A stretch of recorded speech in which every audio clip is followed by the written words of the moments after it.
Hey guys, I'm Island Turtle. Welcome to BOMISpirit. This is the weekly intuitive astrology reading for April 17th to April 23rd. Are we ready for the eclipse? Are we ready for eclipse, the first eclipse of the eclipse series? We have new moon Aries happening on the 20th or the 19th, depending on where you are in the world. Happening at 29 degrees. I don't know if I said that. I've been in a weird state the last couple of days. And then on May 5th, we have the full moon Scorpio. Full moon Scorpio, I was looking at it this morning. It's looking good. I'm excited. I'm excited because at first, like, I've been starting to feel the energy of the full moon Scorpio the last couple days, and like, but prior to that, they had me sitting on April 20th. Like, I'd wake up and think it's April 20th, and it's like March, whatever. Like, they had me sitting in the new moon Aries eclipse for a while, and now they're having me kind of get pulled into the new moon Scorpio, a full moon Scorpio, excuse me. And at first, I was like, this feels a little unpredictable. Something about it felt exciting but unpredictable. And then when I looked at the aspects, I was like, oh, I see. The full moon Scorpio is going to be very, very much ruled by the sacral, by desire, impulses. Um, I think it's actually really fun. But anyway, we're going to talk about the new moon Aries this week. We also have Mercury retrograding the day after the new moon eclipse in Aries as well. We've all been aware of these energies. We've all been waiting for these energies, and they're finally here. If you're new, don't forget to like, subscribe, share, and comment. It really does help the video circulate if you like the video or if you put like a little comment, and I would greatly appreciate it if you felt so inclined. Okay. The way this works, I'm going to go over the astrology of the week, give you my 2 cents on it, give you like what I think is going to be happening, what I'm feeling is going to be happening, and do some collective messages as well and messages for the elements. Okay.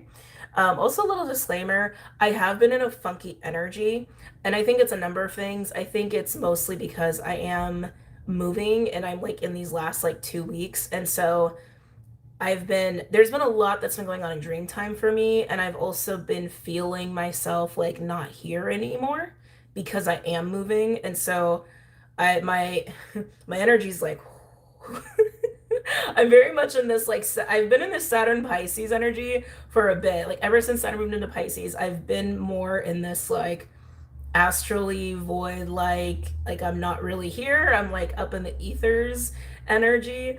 And it's been a little hard for me to be physically present enough to really articulate myself the way that I want to. So be patient with me as I'm going through this. But the last couple days I've especially felt it's just been hard to like physically speak. It's weird. Like like I'd rather just be telepathically talking to you. um yeah, it's funky. It's just a funky feeling, but just letting you guys know what's going on with me because you could be going through that as well. All right. So let's get into the week. The new moon Aries, I keep wanting to say new moon Scorpio. They've been like pulling me into the full moon Scorpio energy the last couple of weeks. And I was sitting at the new moon Aries for like the longest time. Like I'd wake up for like many days in a row thinking it was April 20th. And the last couple of days, I'm like, it's May 5th. It's not. Well, it is somewhere. Somewhere in time and space it is. But let's focus on this week. New moon Aries is dominating this entire week. It's an eclipse, right? And so you're going to feel the energy. You probably are already feeling the energy building up. I'm going to be talking about the new moon Aries live on Patreon, by the way, on the 18th, and it will post to Vimeo after the fact. So go ahead and check that out if you're curious to know like all the finite details and the nitty gritty about everything. But as I was making my notes and as I was sitting and marinating in what's going on with this eclipse within this portal, there's a few things that were coming up. Knowing where we are and knowing where we're going. Knowing where we are and knowing where we're going. And to me, there's an emotional component with that of acceptance. Accepting where we are at and accepting where we are going is really what I was feeling more so with that. For some, there's a difficulty with accepting because there's been changes. Everybody's been experiencing changes, but particularly this week, we have a lot of Pluto energy. The whole week, the sun's going to be square Pluto, but on the new moon eclipse, it's going to be very, very tight. Actually, I think that's the day that it's the strongest. And to have such a tight square to Pluto on such a powerful eclipse day, it's going to bring the beauty of Pluto, which is a very deep inner knowing and understanding, right? An ability to have such deep insight and analytical capability as far as like making plans and logistics, but also understanding like people and psychology of people, especially group dynamics. That was something that was coming up as well. But that's the beauty of Pluto, right? And it intensifies our desires and what it is that we want. But the square also highlights shadow of Pluto, manipulation, greed, power, vengeance, that sort of deal. Okay. Another big energy that I was getting for this week, there's such a really focused drive to achieve goals and pursue goals and make progress and plans, like very much work oriented energy. And when I say work, it doesn't have to be in the context of like the job you get paid for. It totally can be, but I mean work in all kinds, like all kinds of forms, excuse me. Speaking local for a second. Work in all forms, whether it's working on the self, working on the body, working on your home, working on your projects, working on your passions, like any way that you're exhibiting some sort of, not exhibiting, excuse me, utilizing any kind of energy to create or get something done or to work towards completion of something. That's the kind of like work that I'm speaking to. Now, there are also going to be a lot of changes being highlighted this week too that are going to be collective, global changes with economy, changes with resources. Home and real estate was coming up too, like home, real estate, property, and land. That was something that was coming up big time as I was making my notes. And so adapting to all of that, how we are adapting to that, and that's going to tie into where you know you are and where you know you can go, because there might be limitations that come up, but there might, and with limitations also comes the ability to have breakthroughs as well. And I want to say a lot of people will get hung up on the limitation part of it, but I think a lot of you who are watching are going to really embrace the adaptability and also creative intelligence that might need to be exercised in order to navigate these changes, right? Anytime we have limitations that are happening or dismantling, if you will, there's opportunity to create really cool new things. And with Taurus being such a huge player at the helm, this is also about longevity, right? Sustainability, longevity of how we live, how we manage resources, where we live, how we deal with like the economy in terms of all of that, and what really is home, and what are the things we really value at this point, right? So individually and also collectively, that's going to be huge. There's also a huge focus on blueprints, personal missions, and again, this sense of like purpose and passion, also huge. So all of us are going to be really focused on all of these things, which I think is great. I think it's really great. And like I said, there's going to be changes, and I think a lot of it's going to be involuntary, but that will trigger voluntary changes and actions in order to adapt to the involuntary changes. So I think that that's fine, and I think that that's great. Now, something else that is coming up is spiritual attunement, that it's really important to be exercising your spiritual attunement, maintaining your spiritual attunement. Excuse me. A lot of clarity that's going to be coming up on the where we're going and how we're getting there is coming by way of how spiritually attuned you are.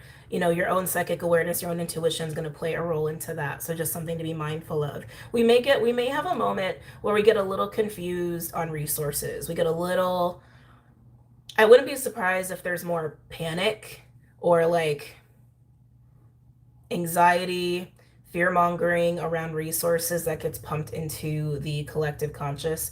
Especially when I say resources, I really mean in terms of like food. I hate to say that, but that's just something that might happen. So don't be surprised if that comes up. Now, another thing that I think is really cool this week, but particularly on the new moon eclipse, Venus is sextile Lilith. That's going to be fun. Just really amplifying our being in tune with our desires, expressing them, acting on them, feeling confident to act on them. And yes, that will translate to relationships, especially because it's with Venus. And we have more relationship energy coming in at the end of the week as well. So just know that there's a little bit of juicy stuff going on there too. Sedna. I want to talk about Sedna a little bit. I've been talking about Sedna. And it's funny because I think like Sedna is an energy that everything's energy, right? So when I'm talking about celestial bodies, I also talk about them in terms of energy. But with Sedna, the more I've been sitting with Sedna, I understand that Sedna is almost being reborn in a way. And Sedna, you can look at it as this primordial energy, something that is so ancient to what we have been and what we are that's being unleashed, right? That's being unleashed to be reclaimed. And with it being in Taurus, it is about home, it is about security, it's also about resources in the land and Gaia herself. And this eclipse, I feel like there's going to be more of that re-emerging happening. So don't be surprised if you have memories coming up or stuff happens in your dream time where it's just like, what is this? Where it's like old stuff, but it's not old, but it's kind of current. Um, Especially for anybody who's been resonating with my discussion or talks on how certain lineages kind of tie into Sedna and this unlocking of primordial energy and magic. It's unlocking, you know, ancient divine knowledge that we've all had. It's just kind of been kept from us in a way. But that's being reborn under this new moon. So that's exciting. That's really exciting.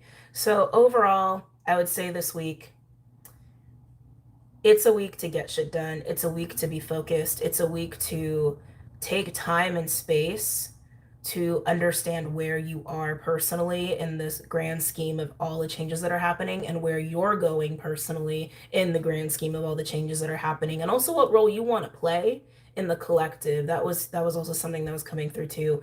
Um, what role do you want to play in the collective dynamic, so to speak?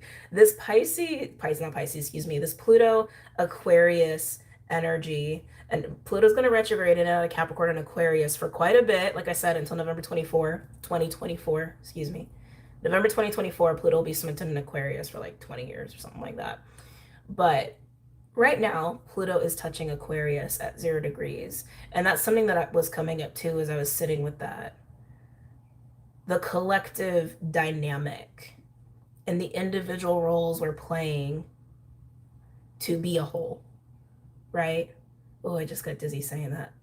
What is your role in that? Do you finally see that? Do you finally see that? Do you finally accept that? Do you finally embrace that? There's still, thank you, they're saying there's still a death that's happening. Some of you guys are still experiencing a death. The collective is still experiencing a death that I think by time we get out of this eclipse portal, we're gonna feel more and more of the energy leaving and dissipating, especially when we come out of full moon Scorpio, the sign of death and rebirth, right? But this new moon Aries energy is definitely part of this like rebirthing and reclaiming. But that's what I'm being told right now. There's still a death that's happening. There's still this slow acceptance that's happening in part of the collective. Um, what was is truly was. It's not presently happening anymore. So you might be having dreams like that too that are alluding to that. So just be mindful if you're having dreams that are alluding to things that you've experienced in this life or other lives where you're like, why am I dreaming about that person? Why am I dreaming about that part of whatever happened to me 10, 20 years ago? It's because there's some part of you that's still letting go, that's still grieving or still going through a death process. That's not for everybody. It's just something that I'm being told to mention. Okay. Um, let's talk about towards the end of the week, because towards the end of the week, we have more confident energy coming through with the Sun sextile Saturn and Mars sextile Uranus. Wow. Whoo. Okie dokie. Yeah, towards the end of the week, the Sun's going to be tightly sextile the Saturn. It'll be strongest the following week, but it'll be really strong on Sunday. And Mars sextile Uranus, same thing. It's going to be fairly strong at the end of the week, but it's going to be exact the following week. Okay, both of those, both of those are like going balls to the wall with change and like not letting up, not relenting. But they said don't forget the spiritual attunement that needs to be there. That really needs to be there. That really needs to be there. They wanted me to say it 3 times. Okay. We do have some Chiron activity as well at the end of the week. Chiron's going to be square Mars. Oh, and interesting, in sextile Venus. That feels frustrating. That feels frustrating. There's going to be new relationships coming on the scene. We've been having waves of that, and there's just another wave, which is just another window of opportunity to have new relationships coming on the scene. Juno is also going to be sextile Neptune. That will lean towards relationships that have a spiritual component to them or meeting people that really speak to your soul, but they will also be triggering. They will also be triggering. They will also be triggering. They will also be triggering. And I feel like Mars is going to create a frustration there. Yeah. Something else that's coming up, a new relationship with emotions. A new relationship with emotions. Some of you are really learning emotional detachment or navigating emotional detachment in a healthy way. Trying to navigate that. Trying to navigate that. It might feel very uncomfortable. It might feel very uncomfortable. I feel like some of you might even question yourselves if you're experiencing that. That's just something that's coming up. Again, that's not for all of you. Yeah. Something else I want to mention too about this week. Sorry, one more thing I forgot. The North Node in Taurus is strongly aspecting Saturn and Vesta this week as well. It's also weekly aspecting Pluto and the new moon eclipse. It's weak. It's there, but it's kind of on the weak side. Anytime we have this much activity around the North Node, it does bring this sense of fate or destiny or heading towards the new progression, learning lessons, that sort of deal. All in the realm of Taurus. Taurus is like such a dominating sign this week. So my Taurians, you're probably going to feel this the most. My fixed signs, you're probably going to feel this the most as well. Aries, obviously you're going to feel it. It is a new moon. I keep wanting to say Scorpio. Can you tell they're putting me in on May 5th? It is also a new moon in your sign, so you will feel this. Also, happy birthday, Aries. But Taurus, everything is really circulating around Taurus. Home, security, self-esteem, confidence. What do we value? What's important to us? Money, currency, resources, the long game, the long game, the long game, the long game. Really taking your time on working on goals, working on achievement, working on setting up new foundations, whatever those may be for you or whatever it is that you're involved with that. Taking your time, taking your time, taking your time to establish sustainable foundations. Okay, sustainable work ethic too. Yeah. Okay, so that's everything that's going on this week. That probably felt a little scattered. I apologize. I feel like there's a lot that's like going through me right now, so it's just a little hard to like articulate. But yeah, I hope that came across in a way where you guys understood. Okay, let's go ahead and get into collective messages. And I already forgot to do a timestamp. I forgot. Hold on. Let me start now.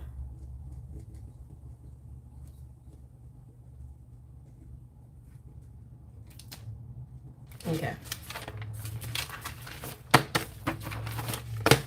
All right, collective, we're gonna start, let's just start at 18 minutes flat. We'll just make my life easy. Get a little sip of coffee. Okay, hi collective.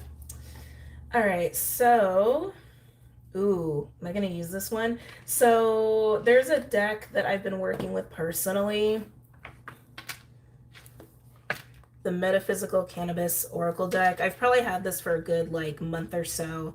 And it's very interesting, and it's definitely calling out for the collective, so we're going to use that. But I also want to use an oracle deck. What do I have in here? Hey, buddy. Hold on. Kitty Ference. Sorry, Bubs. He's been a little mischievous today. The star codes are calling me. Yeah, okay, we're gonna do it. Star codes, Astro Oracle. Okay.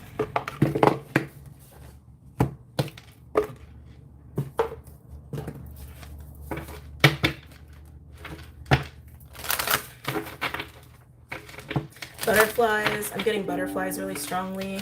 Butterflies are a sign of change, transformation, grace, and beauty is how I look at butterflies.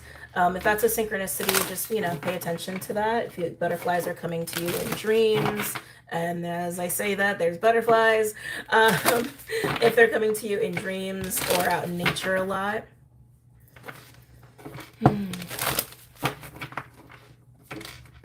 Any messages or insights for the collective for this week? I feel like we're like, what are those like little Russian doll things called? The ones that fit inside the other ones. I forget what they're called, but it's like, I feel like we're within a portal, within a portal, within a portal. Is how I'm kind of feeling the energy right now.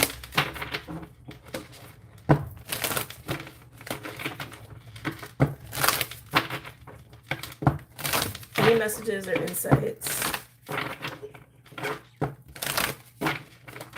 for the collective for this week? Maybe we'll get spit out of the portals in June.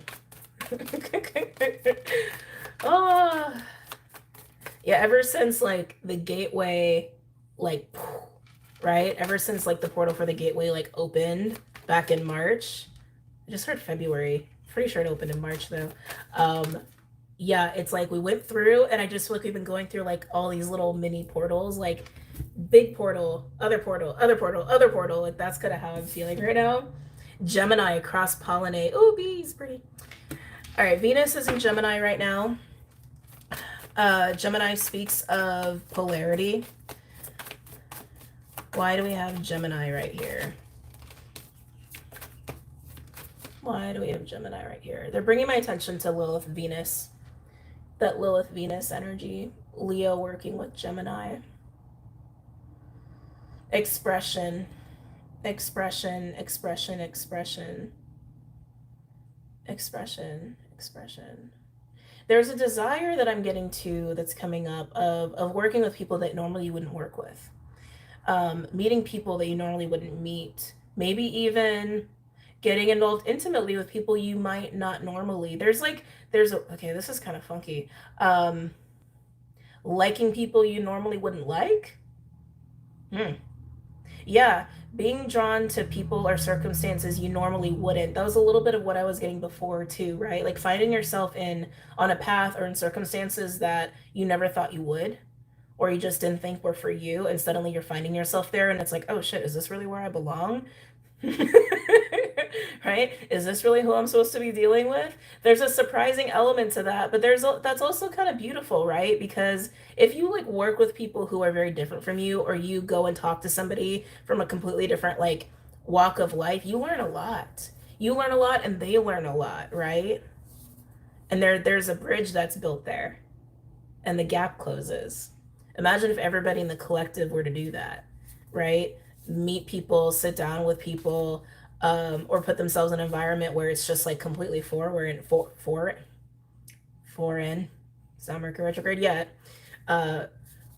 Foreign, and you learn and they learn, right? It's like, and everyone moves further away from ignorance. I like it. That's literally what I'm getting with the Gemini card. Seeing something you haven't seen before, being in a place you haven't been before, talking to people you haven't before. It's sorry. It's closing the gap. Gaps are closing, bridges are being made. I'm really sensitive to noise right now. And so like, I mean, that was a loud noise, but like, I'm a little sensitive to noise right now. On my crazy clock, it's 7:01 and it's 7/1, like July 1st on my crazy clock. 7171. Any other messages or insights for the collective for this week? Woo. Second house, resources. 40 breaking down to a 4. This is the house ruled by Taurus. And we also have ascendant, nice, entrance, 35 breaking down to an 8. Some of you guys could be a Gemini or Taurus rising, or it could be a Gemini Taurus cusper. Okay. I like it. You could even be an Aries rising, have a Taurus in the second house, right? Not necessarily. I'm just speaking to the energies that I'm looking at here.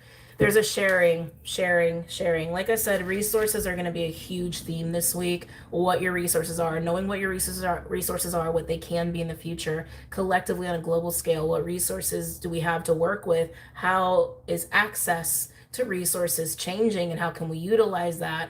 And what opportunities can we all create individually for the future around adapting to changes with resources or new ways of handling resources? And I just keep getting, it's like, if all of us get put into positions that we've never been in before, talking to people we've never spoken to before, going to places we never have before, we're going to learn something that otherwise we never would have, and people will learn from us as well. And that's part of the key to the solution. And I'm hearing sharing. That's like literally what I'm hearing is sharing. Some of you could be finding yourselves in communal living situations. They're bringing it back to leadership. Hold on a second.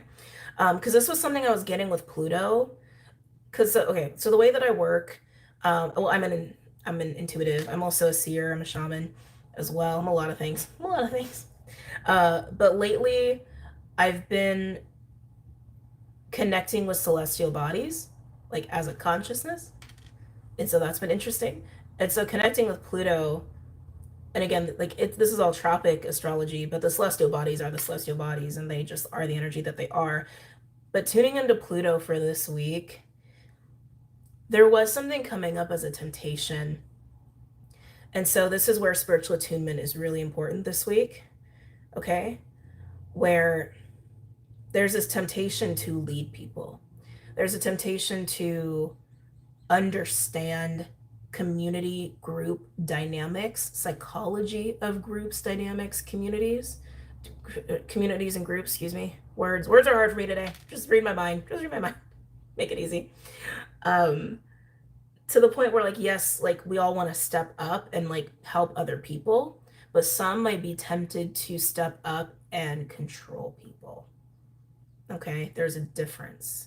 And yeah, we are definitely seeing control over resources and communities and groups of people just in the corruption of governments. Like, obviously, that's something we're all privy to, right? And a lot of us want to stand up and fight that. There is a big social justice vibe coming up too for those where that's your niche and that's your world, that's your path, that's your blueprint. You're probably going to really throw yourself into that. But individually, when you start to look at what you can do to help others, you might realize the key is to actually expose yourself to different people and circumstances. But when that opportunity comes up to step up and take action, be mindful not to fall prey to that shadow of control and power, like old false power paradigms, okay? But anyway, yeah, that's just what I'm getting though, like generally for the collective, sharing resources and in ways or circumstances or with people that you normally wouldn't, or that are foreign, or just in ways you never thought you would. It's all about like new and uncomfortable. Any other messages or insights for the collective for this week?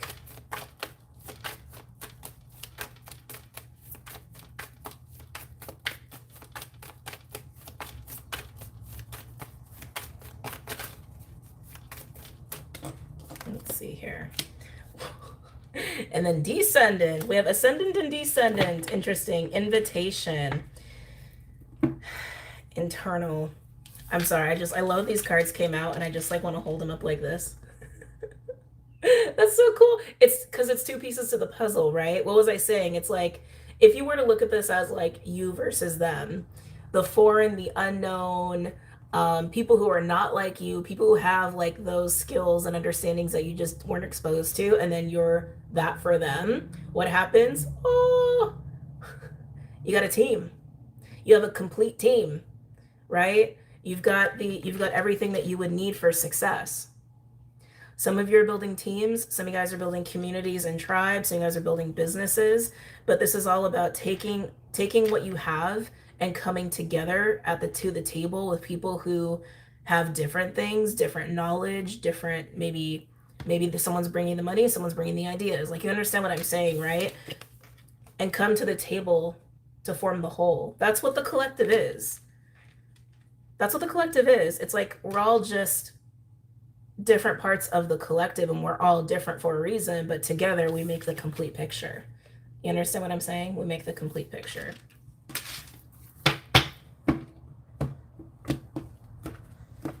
It's time to team up. 7:07 on my crazy clock. Any other messages or insights for this week? Any other messages or insights for this week? Series on the bottom with nurture. Series is in Virgo. at 24 degrees, and it's also opposing Neptune this week. Ceres is also about resource. I mean, literally, it says nurture, but Ceres is also about resources, food, harvesting. And with the opposition to Neptune, that's where some confusion and illusion might come up, and where there might be a little bit of fear mongering around lack of resources. And I really want to say this because it's like, there's always a way. You know what I mean? Even if we run into a problem collectively, there's a way that we can adapt to that, and there's a way where we can initiate change to find a solution for people, whether it's on the local level or it's something even larger scale than that. But it all starts at the local level anyway. I mean, when you look at politics, it all starts at the local level. So it starts with the individual, and then it starts with neighbors, community, and then it, you know what I mean, and it grows and grows beyond that. um but yeah, how we're taking care of ourselves and how we're also taking care of the collective, and how we're all doing that together as individuals, but how we're doing it together by not being afraid to come to the table with people who are different, or to put ourselves in different situations, or go to places that we otherwise wouldn't have gone, because it creates the perfect team.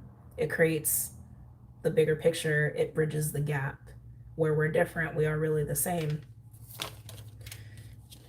Yeah, even underneath that, look, we have solar flares with activate. That's a progressive energy. It speaks of vitality, rushes of energy, surges of energy, motivation. Nice, beautiful. Okay. All right. Let's go ahead and pull from the Metaphysical Cannabis Oracle deck. I got to make sure to put the link up. I'll try to remember. So you can like go and check out this deck for yourself. Now, the only thing with this deck is like as I've been learning it, I just have like one little thing about it that I'm like not a fan of. The way it's organized in the book is not ideal. Like it's not alphabetical, and it's not by numbers either. So it's a little frustrating when you're just starting to learn the deck, right? But anyway, let's go ahead and pull some cards here. It is still a powerful deck nonetheless.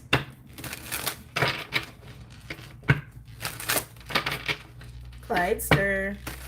Any messages or insights for the collective for this week?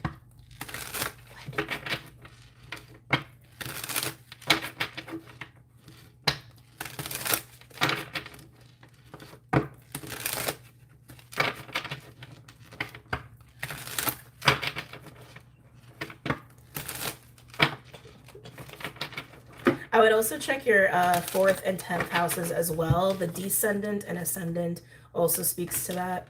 I would definitely check those houses for yourselves and see what may be going on there, see what may be coming up for you. It also is going to bring up, this week we're going to have, how do I want to say this? I'll say reflection. A reflection of the balance of our work and home life, the sustainability of our work and home life.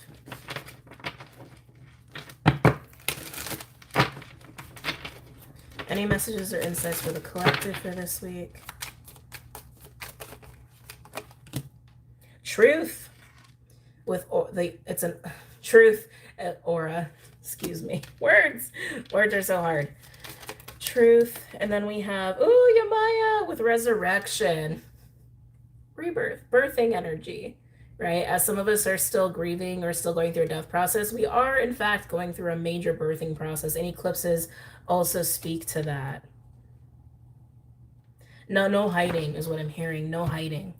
No hiding with the truth card is what I'm hearing here.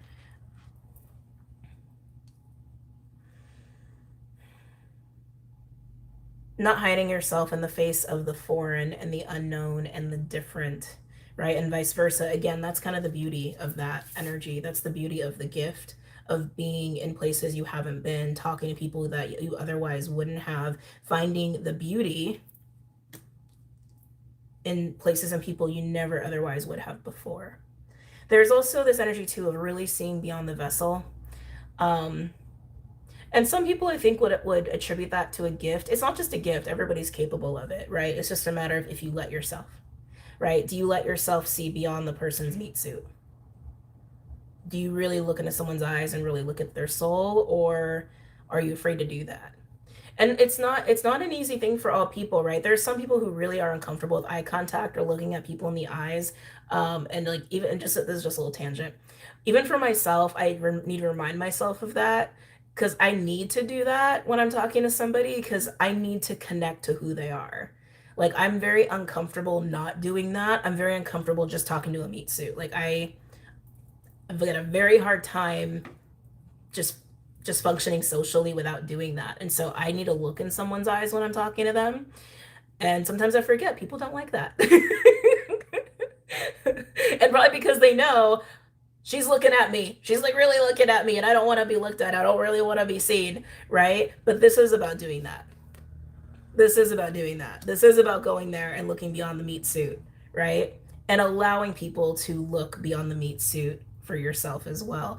It's important for authentic connection, right?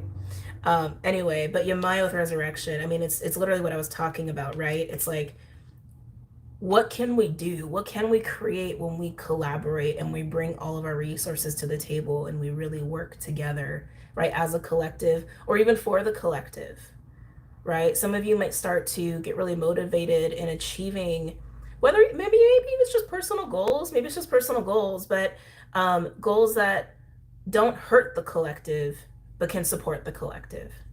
You know, whether it's just personal choices in maybe being more environmentally friendly, right? Maybe making choices in not supporting like certain companies that use like slave labor or whatever, right? You understand what I'm saying? But I love that Yamaya is here. That's such a beautiful energy. Some of you guys may work with her. She's actually somebody that I've been working with for the last year in my own spiritual practice. Big mama energy. Big mama ocean energy right there. Some of you guys really benefit from working with Moonstone for this new moon eclipse, and maybe even potentially the full moon Scorpio. Black Moonstone might be really worth it. Excuse me.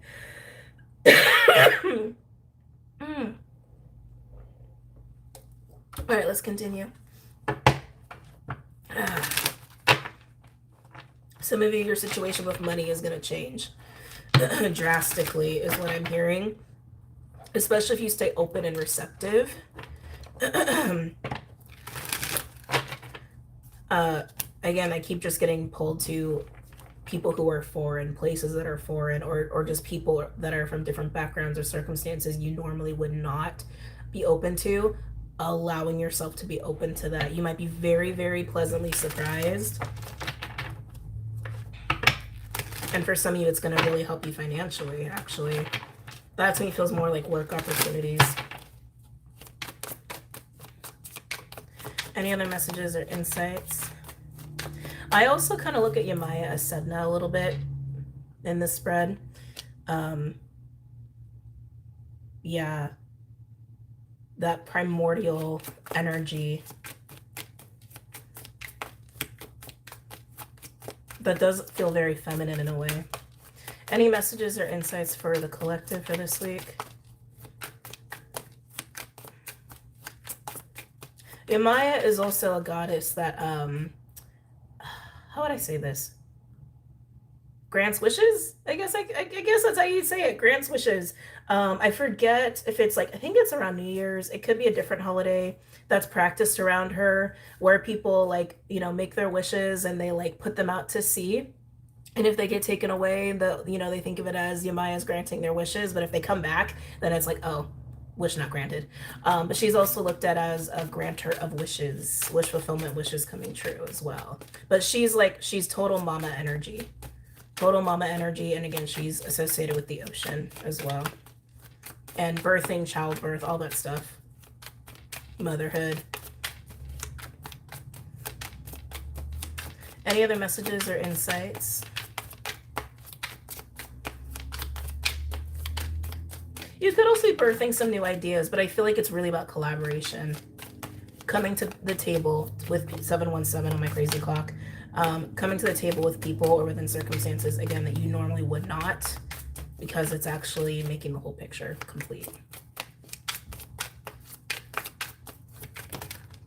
Let's see here. Some of these names I do have trouble pronouncing, so forgive me. Oruro Sinsen with tradition.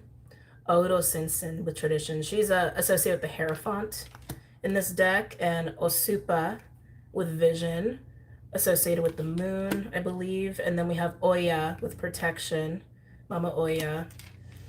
God, all this like feminine energy is very juicy. All this like energy circulating around moon, motherhood, birthing. Very, very juicy and yummy. So again, I'm getting spiritual attunement with this. Totally getting spiritual attunement with this. If you are, again, practicing your spiritual attunement, having a practice every day, connecting with yourself, connecting to what spirit is for you, right? Because that's also different for everybody. Everybody has their own practices, but I'm really getting that with the tradition card. Like spiritual practice, spiritual ritual, that sort of deal, and especially with the moon energy of attunement, intuition, psychic awareness, then you will know where you are and where you are going, and you will be on a path that is, in a way, not in a way, but is spiritually ordained, and you are safe. You are being looked after, right? But you got to trust that. You got to have faith in that. Even if you're asked to embrace elements that normally you never would. If you're attuned and you know that it's right for you, then you know it's right for you. Right? You just got to trust that. I don't think spirit would say, you know, go get drunk every night. I don't think that's what they're going to be telling you, that normally you wouldn't. I'm not saying like things that are harmful. It's just situations or people that normally you might be not so open to for whatever reason, right? And that could be due to programming or what have you, but just look beyond the vessel. Look beyond the vessel, look beyond the physicality, look beyond the superficial, like really truly see the spirit in everything and in everyone, right? As you're on your path here. Saturn in Pisces also teaches the power and importance of devotion. Devotion to spirit, devotion to your faith and spiritual practice. Let's keep going and see what else comes up here.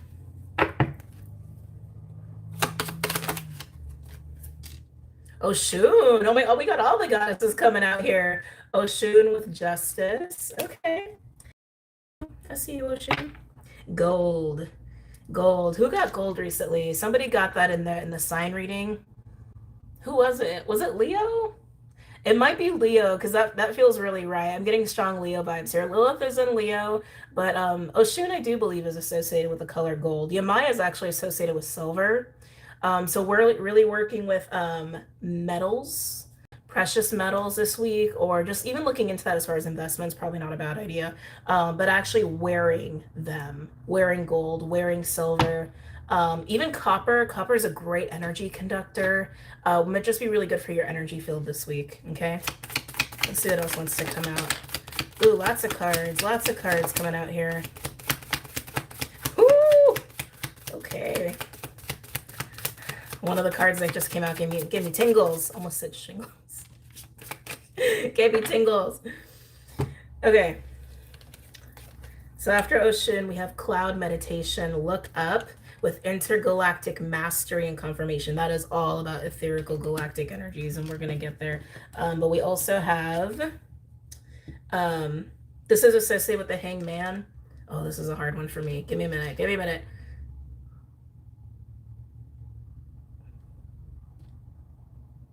Quatamara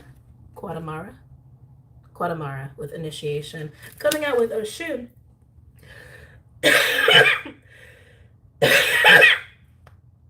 Hold on a second.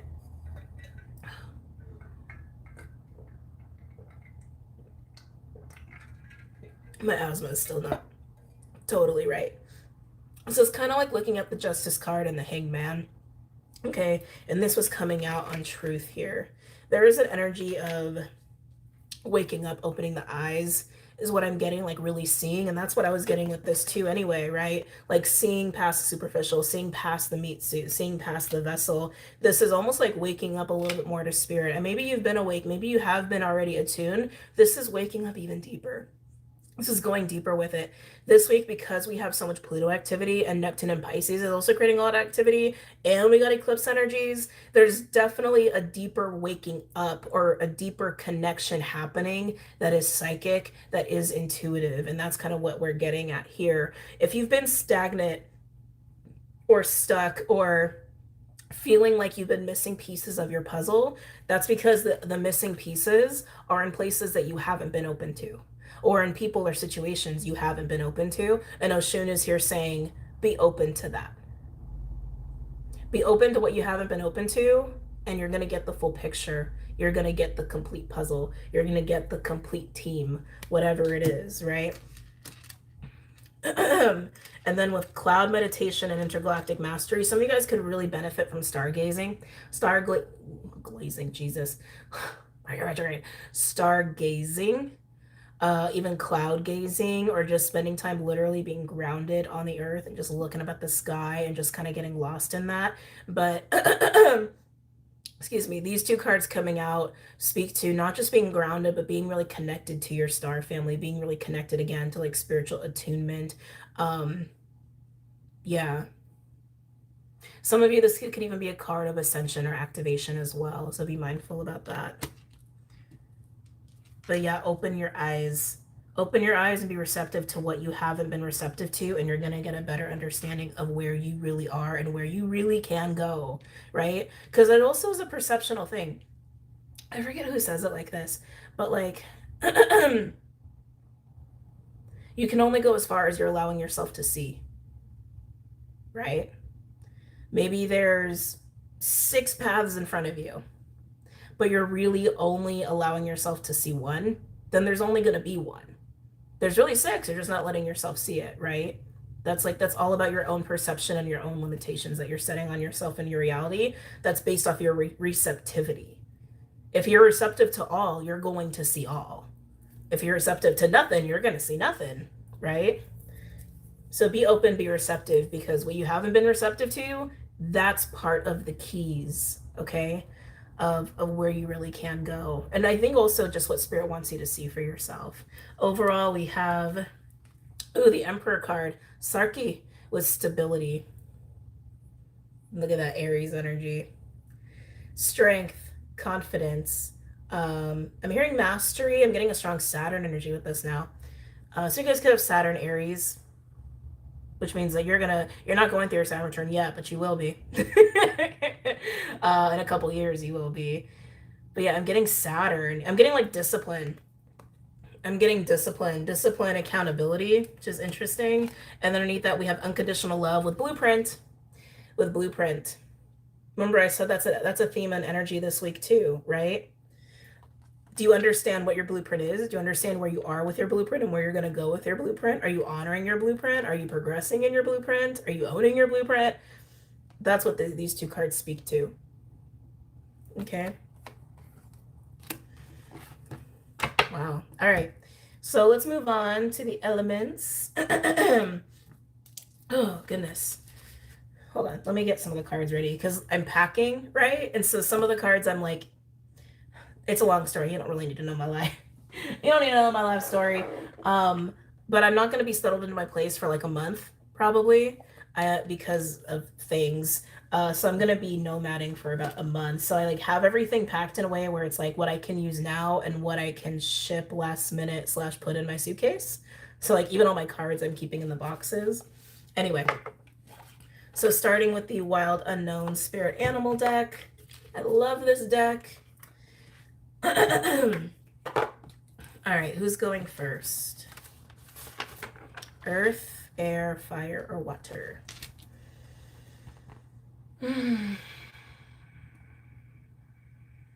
Oh, okay, air signs. Isis is coming through for you. That's a pretty strong message right there. Blue and gold. Every time I get blue and gold, I'm like, Isis! Isis is in the house. You could benefit from citrine, lapis lazuli, citrine, and labradorite, like those kind of combinations. So citrine seems to be at the center of that for my air signs. Is this really for my air signs? Yeah, they said yes. I was like, okay. Just wanted to confirm. All right, Gemini, Libra, Aquarius.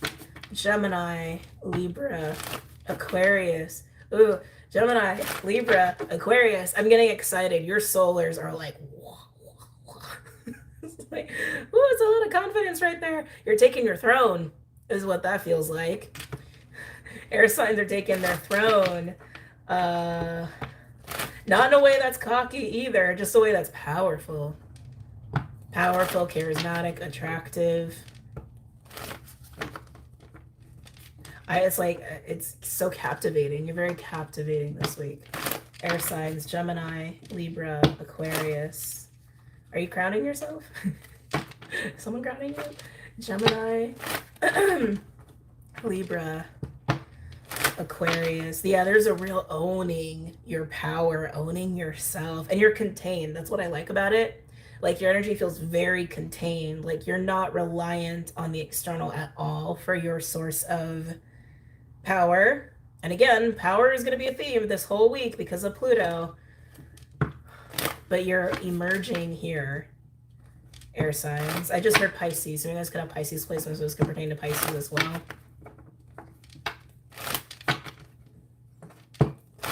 You're merging into this like authority.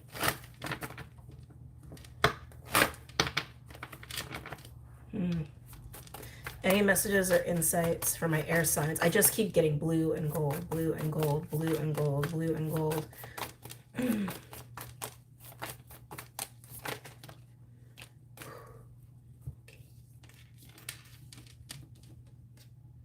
Black egg with swan. Strong rebirthing energy here, or birthing, not rebirthing, birthing. Strong birthing energy here. I mean, the swan lays an egg. Literally, right? The swan lays an egg. But black egg is actually associated with the throat chakra. Expressing, talking, honesty, and throat chakra is ruled by Gemini. It's very so much associated with the air signs. Swan also speaks of partnership, but it also speaks of, how did I put it in that one reading? God seeing God, right? Spiritual attunement as well, feeling very well integrated as a whole being, right? Not feeling the illusion of incompleteness or brokenness.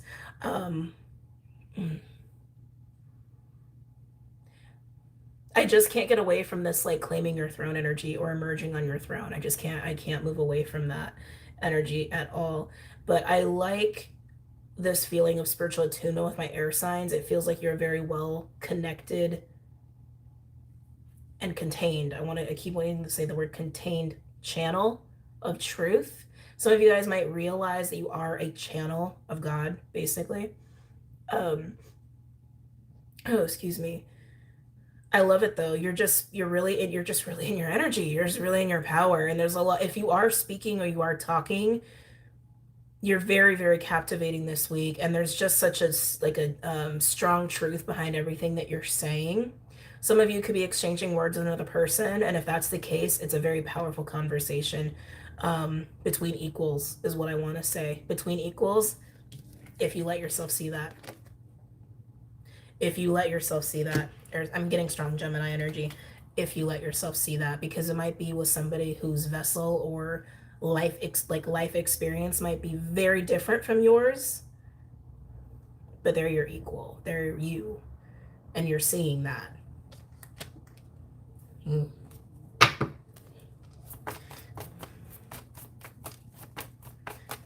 Any other messages or insights for my air signs? Gemini, Libra, Aquarius.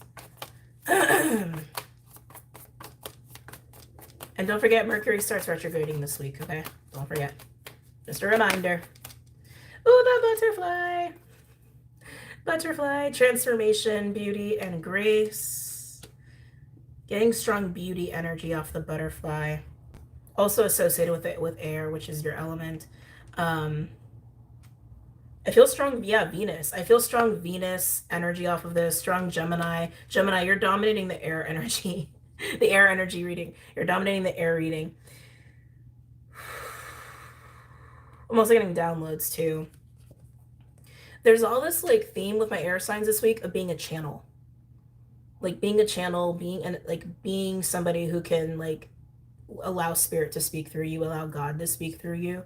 Some of you guys find that word triggering interesting. I just felt that after I said it, I felt that in my throat chakra. If it's triggering for you, it's triggering for you. Something to sit with. I don't know. Not saying that's wrong or right. Just saying. If something's triggering, it's triggering for a reason, right? Anyway. Yeah, yeah, this is downloads. Yeah, I'm getting strong downloads with the butterfly. Butterfly is also an energy of emerging from the cocoon right after transformation and being in a birthed energy with something new. But I just keep getting Venus, beauty, and channel. Venus, beauty, and channel. Venus, beauty, and channel. Some of you guys might realize that, you know, like singing, or like something where you're talking a lot, like motivational speaker, I guess is a good word for this, is part of your gift, and something that is important to integrate into your life in some way, shape, or form as you move forward. Yeah, yeah. Beauty, Venus, channel. Beauty, Venus, channel. Beauty, Venus, channel. Some of you guys, this is channeled art. That's also coming through as well. Yeah, that's also coming through as well. Some of you guys, if you've been going through a personal, like, transformation of yourself, like maybe your vessel's been changing a lot, maybe you've been changing a lot as a person and how you express yourself or how you're seen aesthetically, like people might actually start to comment, especially if you start getting to this place of completion with it this week, that people might start to comment on how different you look. They might even, this is just how it's coming through, I just have to say it, they might say you're starting to look like an alien. It's like, that's weird. But a beautiful alien, a beautiful one. Because there's beauty attached to this. It's beauty, it's captivation, all attached to this, right? So no matter if it's a personal transformation or it's some sort of skill or art that you are allowing yourself, surrendering yourself to move into, and maybe even as an active channel, like again, channeled art, or maybe you're channeling star family, whatever it may be. It's beautiful, and it's a perfect fit for you, and it might even be part of your blueprint. Okay, moving on.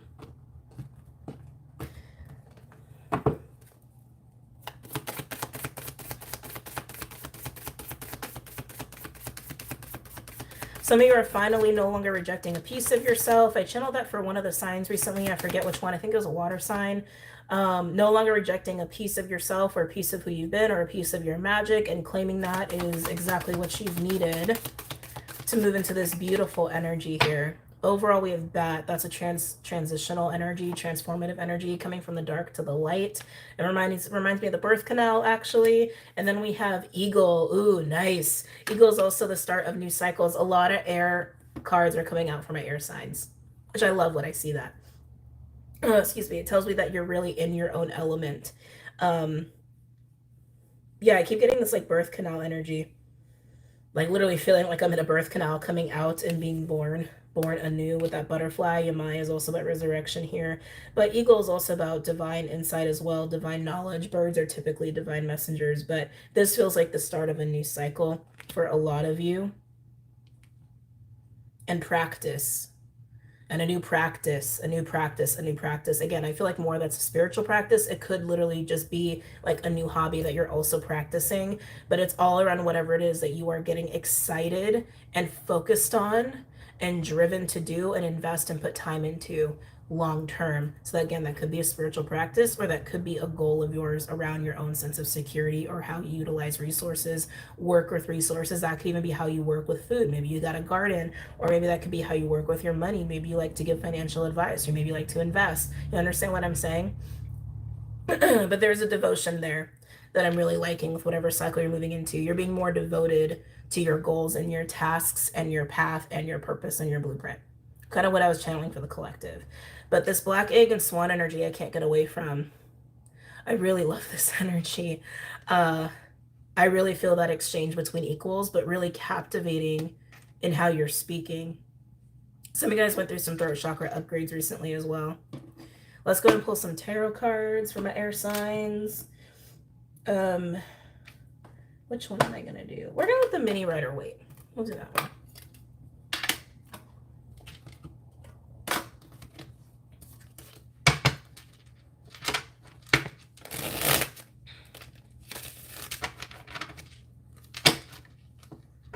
Money in the bank, money in the bank, money in the bank. I don't know, I just heard that. Money in the bank, money in the bank, money in the bank. Do you need to take your money out of the bank? So this is just a little thing I would mention to people. Check check where your money is. Check who you're banking with. Might be time to change financial institutions and where you're housing your money, how you're housing your money. Maybe spread it out a little bit. I can feel that for my air signs. Is this for a particular sign? Oh, interesting. Gemini. Might be time. This might be time. Any messages or insights for my air signs? Gemini, Libra, Aquarius. Gemini, Libra, Aquarius. Why I feel like you're dancing right now. I feel like my aquas are having fun somewhere. Are you dancing? Are you dancing in the ethers? Where are you? Where are you, Aqua? Where are you?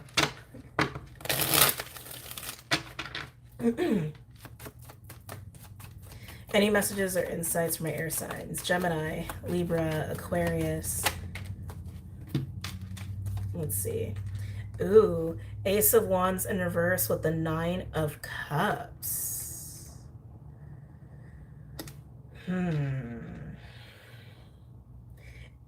It's an interesting energy because it has this feeling of like, I'm fine. I'm content.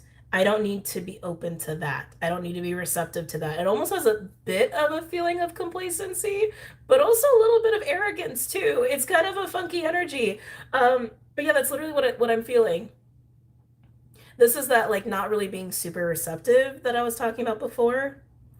And this was coming on the Black Egg and Swan. Again, Spirit wants you to be open and receptive to what you are maybe not so open and receptive to. Because in a way, it's actually been keeping you a little stuck. It's actually been keeping you a little held back from fully embracing your path or your blueprint or certain like goals, pursuits, happiness. It has this vibe too of like, if we just get the air sign into that environment or to meet that person or situation, lights on. Like it's just gonna, like, they're just gonna get it, they're gonna see it, or some sort of opportunity is gonna get activated or initiated that otherwise just would not. But I can feel it. There's a little bit of like, I'm fine. I don't really want to go there. I don't really want to look at that. I don't really want to be there. Like there is, and I gotta say, there's a little bit of arrogance. I can feel it. There's a little bit of arrogance. Any other messages or insights for my air signs? Gemini, Libra, Aquarius. 7 of Pentacles coming in on the butterfly. 7 of Pentacles is evaluation, but it can also be an energy of like taking time, maybe being, I'm trying to get it to focus. Taking time, evaluating, waiting, contemplating.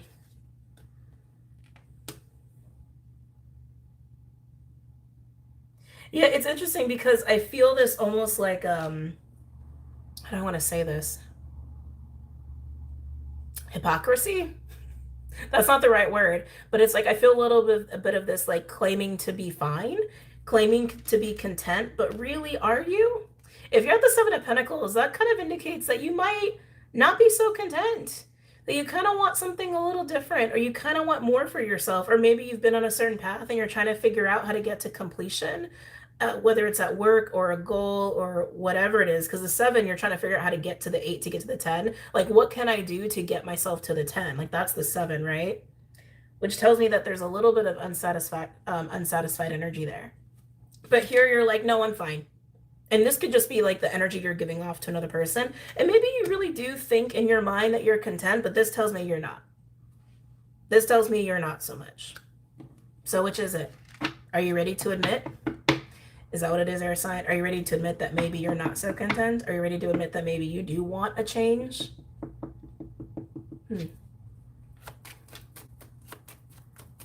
Any other messages or insights for my air signs? Empress in reverse with the 7 of Pentacles. Yeah, this tells me, air sign, you need to change. This tells me you have become stagnant. You may be a little too comfortable, maybe a little too complacent. Maybe deep down you want a new adventure, or you want like a new big pursuit. Maybe you've been where you've been at for a while, doing the same thing for a little too long. But yeah, this tells me that there's there's a need or a want for growth and change and development and progress. Okay. Some of you may be actually needing to really work on your spiritual attunement with Empress in reverse being right there. It's interesting, feels a little disassociated. That's kind of been going around a little bit in the collective. Let's see what else wants to come out for my air signs.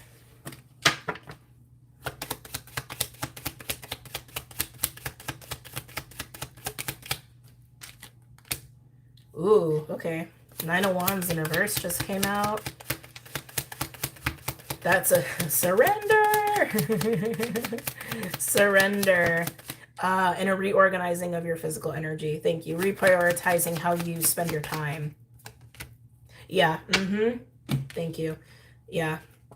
So with Bat and Eagle, we have Nine of Wands in reverse with the Queen of Swords. That's what I was getting for you. Like just surrendering and accepting that, okay, I need to reprioritize some things here, because with however you are already utilizing your energy or going about your daily life, because Seven of Pentacles speaks of investment, of time, of money, of energy. That's what the Seven of Pentacles speaks of. And with the Empress being in reverse there, something is not flowing, something's not functioning, or it's almost like, oh, ow, ooh, my toes just started hurting, or even like a waste of energy to an extent with the Empress being in reverse. And here you're realizing with the Nine of Wands, like maybe I have been trying a little too hard to be doing the same thing over and over, or to hold on to a certain path. And maybe it's time that I really shift that and reprioritize here, because I might have what I want, kind of in a way, but I'm not accepting the fact that I might actually want something new.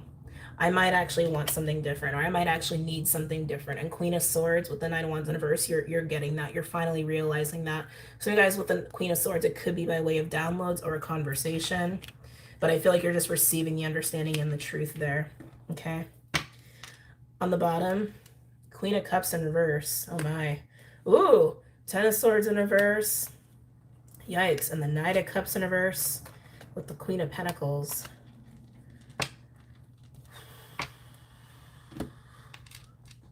I don't like seeing that. I don't think anybody likes seeing that. Why does this feel old? Air signs, this feels old. Remember what I was saying before? Maybe I said this. I think I said this. I'm pretty sure I said this. This is my second time trying to record this reading. When I recorded it before, I was still kind of like warming up my, I don't know what part of the brain that is, converting thoughts into words that you say out loud. Like I said, I've been in a weird place. Anyway, this feels old to me. This feels a little bit like the energy I was talking about before, where it's like you might start having things come up in dream time that are old, that are part of like what you've been trying to let go, what you're still like letting die, what you're still grieving, whatever you're still going through a death process about. And I think that's exactly what that is. Like Queen of Cups in reverse, that's like codependency, attachment. It also is pain, like emotional pain. Ten of Swords in reverse are endings. I feel like Ten of Swords is also indicating that like slow death a little bit. Slow death. A Knight of Cups in reverse can also be about dissociation or emotional upsetness, emotional manipulation. But it just feels like a ball of shame, heartbreak, old attachment, old addictions, disappointments. There's also a lack of receptivity. Thank you. Thank you. This is contributing to the lack of receptivity. Thank you. This is contributing to lack of present receptivity, because there's still parts of your old you that are still dying, that maybe you haven't fully let go of, allowed yourself to. You haven't fully allowed yourself to let go of. But it's just like a ball of like old shadowy emotions. Like that's honestly all I'm feeling with this. Like, yeah, shame, addiction, codependency, heartbreak, grief. Like that's like how like feelings of betrayal, feelings of embarrassment. Like it's just like a ball of emotions like that. Like I can't even pick up on specific things that it's attached to, but it might just be like, it's what I'm saying. Like you might get sporadic memories or things coming up in dream time, because it's an indication of, hey, still going through a little bit of a death process here. We still need you to let go of some things. But this is leading to not being so open to what Spirit is saying. Hey, be open. to be open to these kinds of people, be open to these kind of circumstances, be open to these kind of opportunities. See them for what they are, not what they look like. Like, no, let me say it another way. See them for what they are, not what the programs, not what your old programs say they are. It's just like old hurt and shame that's keeping you from being receptive. And then here you are as the Queen of Pentacles. Queen of Pentacles, I'm not surprised you're coming out this way, because the Queen of Pentacles focuses on the physical plane, security, home, finances, work, which is a huge theme of what we're all being focused on right now. Yeah, interesting. Again, I really feel like air signs, this comes down to being open to the right people. The right people, the right person. I want to get more clarifiers for you on Black Egg and Swan, because I can feel conversations happening there. And all we got for that was the Ace of Wands in reverse and the Nine of Cups, not being open to it. So I want to get a little bit more. Oh, but I need those. Oh, dilemma. Oh, you know what? Okay, I did. I put my Kipper Lenormand deck in here. Hold on a second. All right. So this is a deck that I have combined, Lenormand and Kipper. Both are listed below. Tell me more about the Black Egg and Swan.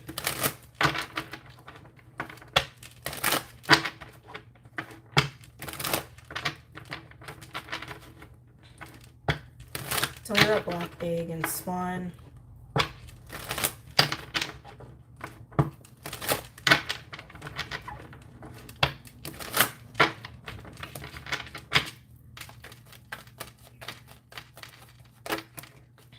Am I taking this? Yes.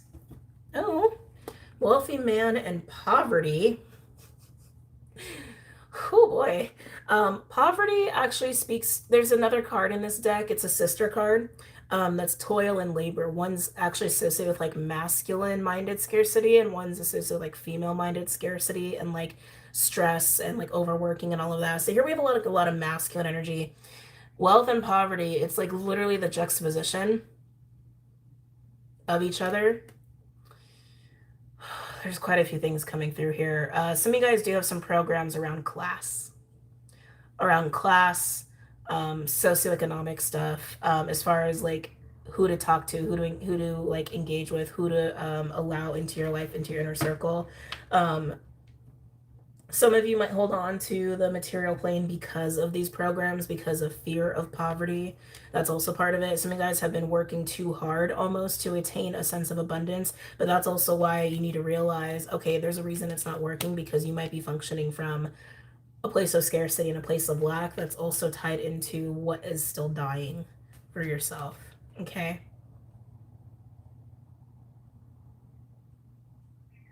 Some of you also are having trouble when it comes to like, how do I want to say this? Again, seeing the person, not the vessel. Seeing that somebody is actually an abundant person, even if like by socioeconomic standards, they're not materially abundant, or even vice versa, right? They may be materially abundant, but spiritually they are poverty. Okay. Let's keep going. Tell me more about Black Egg and Swan.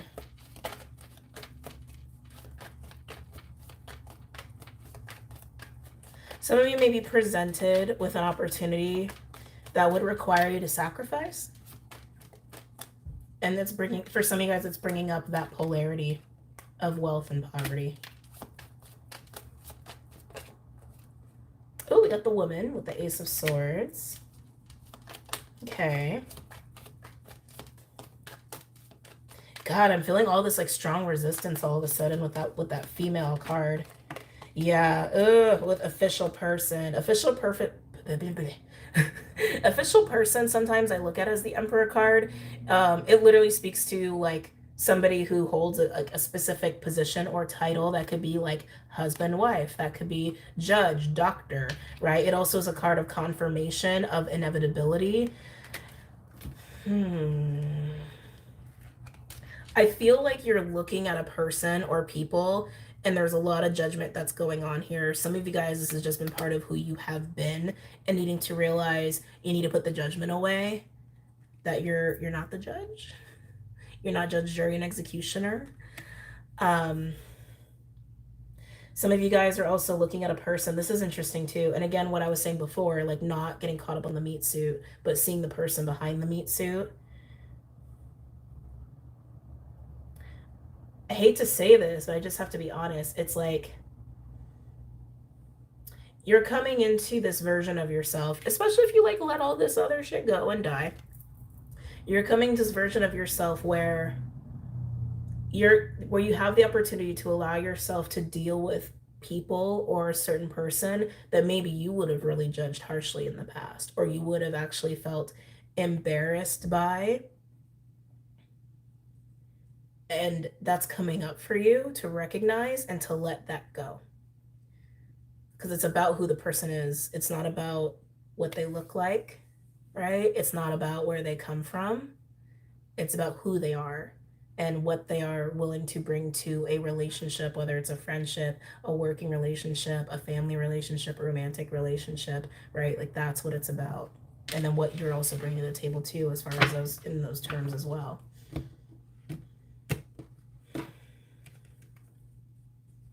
Some of you could be looking at somebody and in your soul, you know that like they are somebody who would be a good fit for your business, or your circle of friends or project, or maybe even like your person as far as like your love life is concerned, and you're like, this is so not who I thought it would be, because it's about the soul, right? Coming up, black egg and swan for my air signs.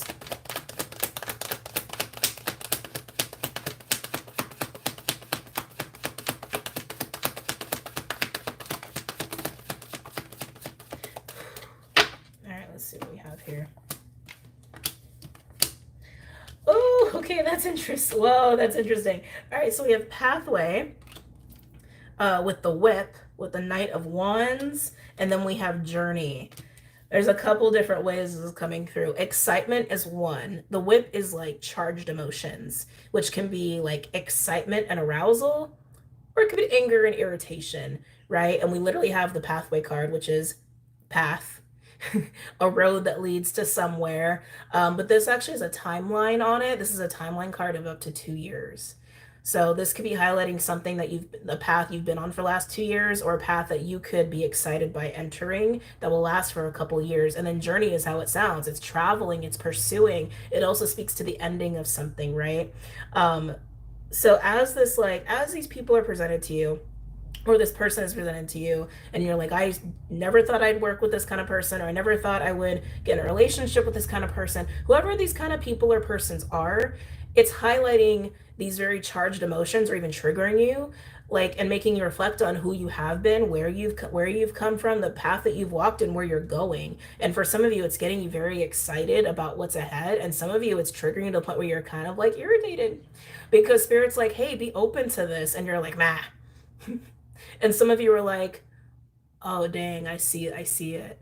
I see where I've been judging people, or I see where I've been stuck on the meat suit, or where the labels of the person and not who they really were, right? So you see what I'm saying about how this is coming through, but this is all highlighting the possibilities of where you can go based off of how open and receptive you are to where you can go. How much are you allowing yourself to see and be available to, right? And then we have family room and message. So family room can speak literally a family. It's also another timeline card, which is, I think, like 2 weeks to a month out or back. So with like a month ago to a month ahead from now, messages, information, and communication around this whole circumstance. It also speaks to intimate conversations as well. And again, that's what I was feeling, where it's like there's conversations that are going to be happening, or maybe have been happening recently, where you really see the person and they really see you, and it's deep and it's authentic and it's soul to soul sort of a conversations that are happening here. But again, it's highlighting the programming that we've all been functioning from, of judging people superficially based off of the path they've walked, where they grew up, how they were raised, their socioeconomic status, or literally the vessel that they're in. So, and again, yeah, so very interesting. Overall, we have occupation, with high honor. I like that. Occupation it's literally occupation, it's work. It's also work that has integrity, right? And when we say work, that's also in the terms of like the way that I defined work earlier, um, which is just like energetic investment, an energetic investment in what you are actively creating or pursuing or progressing, right? Whether it's work on yourself, work on your body, work on your home, or an actual career you get paid for. High honor also speaks to integrity as well. Relationships that have integrity, so that the work between you and these people can have integrity, so that the results can have high integrity and can help other people. Wow. All right, air signs. I'm going to pull an advice card for you guys. I'm going to do it from the 4 agreements because that's just calling. It's just calling.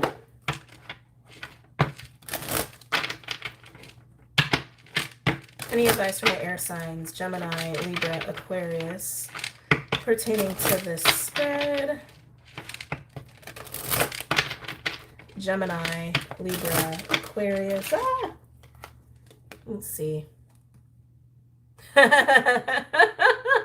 Be aware of unconscious assumptions. Don't make assumptions, air signs. Assumptions are made so fast and unconsciously most of the time because we have agreements to communicate this way. We have agreed that it is not safe to ask questions. We have agreed that if people love us, they should know what we want or how we feel. Again, I really feel like it's more speaking to the unconscious assumptions and judgments we make about people, right? It's going to be very challenged for, I think, everybody this week, but air signs, obviously, it's like really coming through here for you, okay? All right, moving on. And clear the board.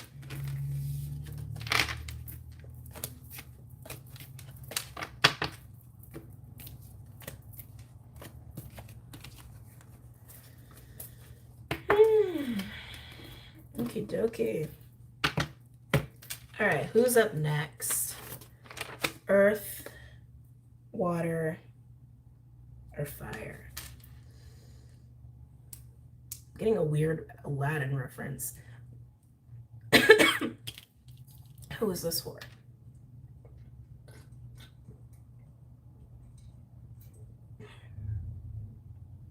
Oh, sorry, I thought something was in my water.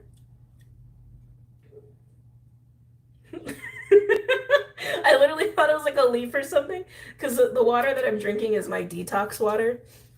So I thought the leaf got in there. Anyway, sorry. What is this Aladdin reference to? Is this for earth or for water?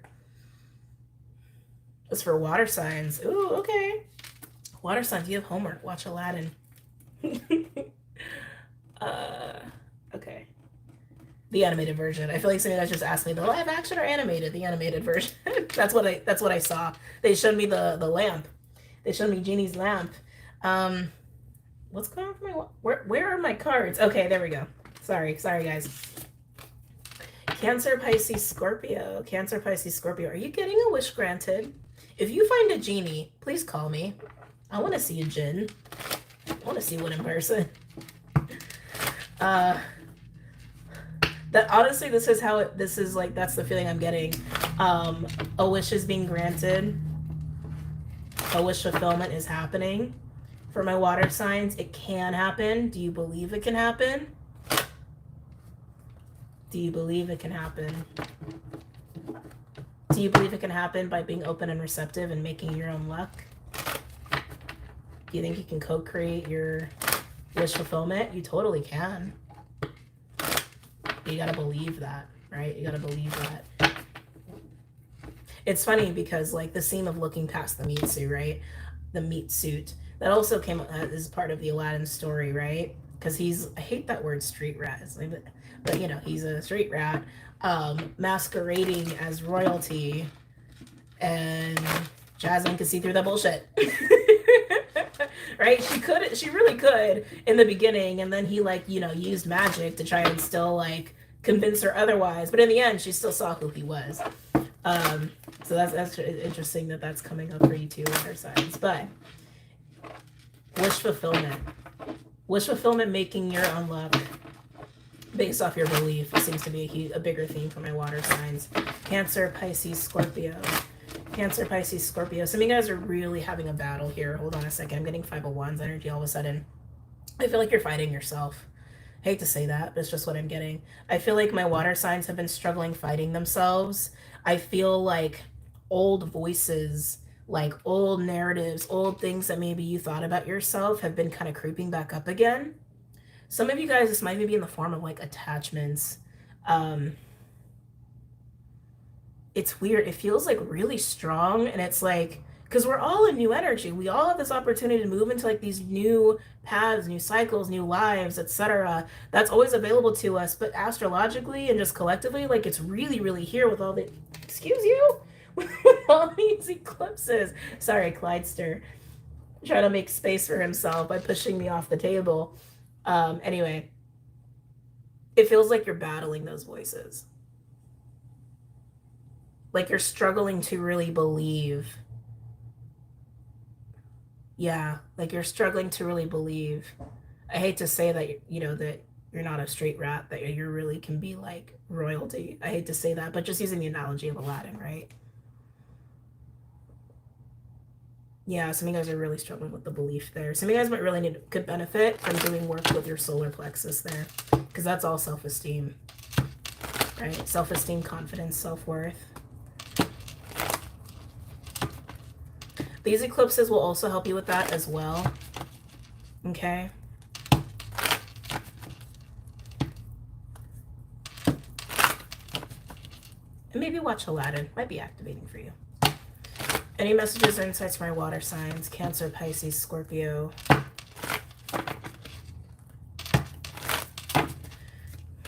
Holding on to your belief is going to seriously help you a lot.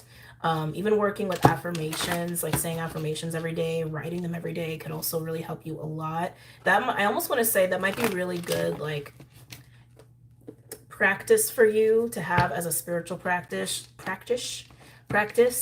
How you are devoted to your faith, how you're devoted to yourself, right?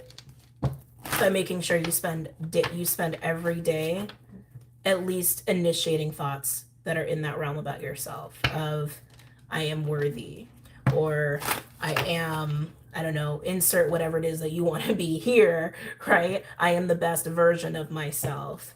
I am loving. I am love. I am lovable, right? You understand what I'm saying?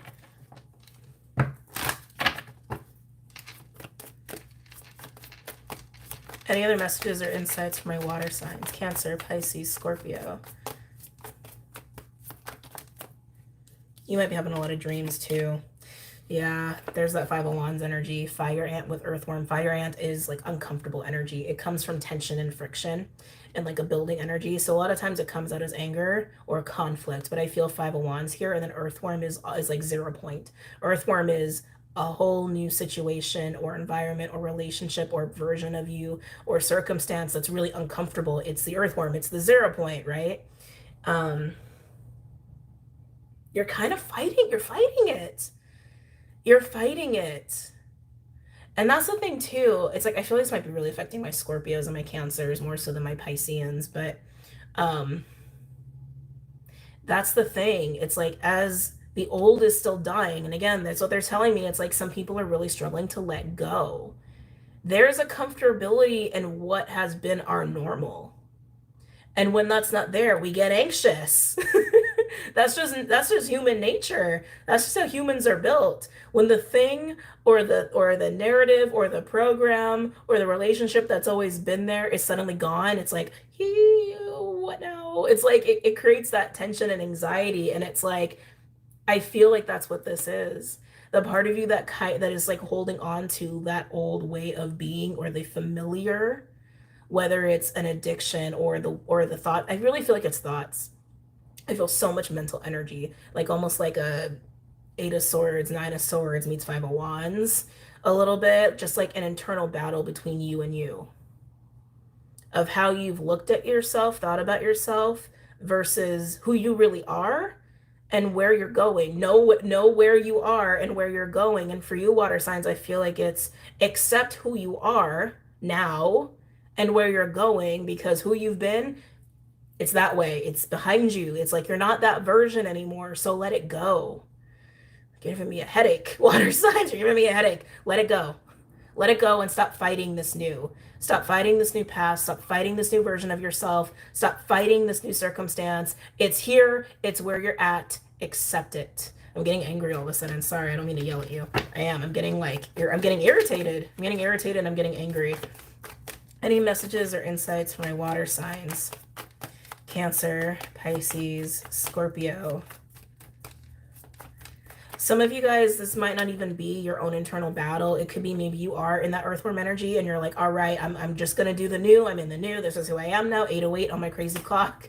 8:08. And again, it still says July 1st. So 888 are coming through for my water signs. 8s are coming through for my water signs. It could also be that other people are getting triggered and aggravated by you being different.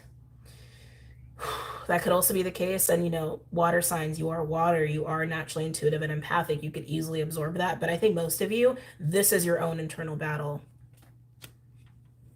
Let it go and enjoy a new way of life, a new you.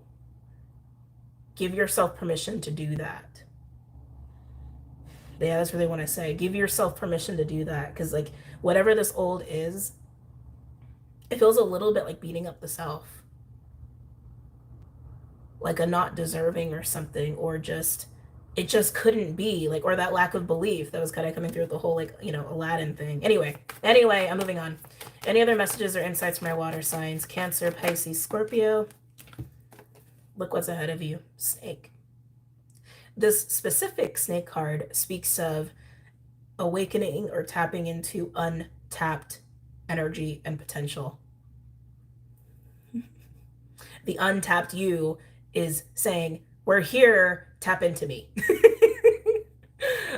You gotta laugh too, because it's like, while I'm also irritated, I'm also like excited for like what is here for you, water signs, but you have to stop fighting it. You have to just surrender and be like, okay, this is different and it might be uncomfortable. I might be very tempted to reflect on who I was or the old life or whatever. But here is your potential, literally right here, saying, tap into me and be me, please. Some of you guys could be working with your future self, or maybe you've already worked with your future selves. That was coming up in the collective a couple weeks back. But that's what I feel like this is. It's like the best version of you saying, can we just be the best version of ourselves now, please? Can we give permission for that now? Can we live the life that we deserve now? Will you let us? Any other messages or insights for my water signs? Cancer, Pisces, Scorpio.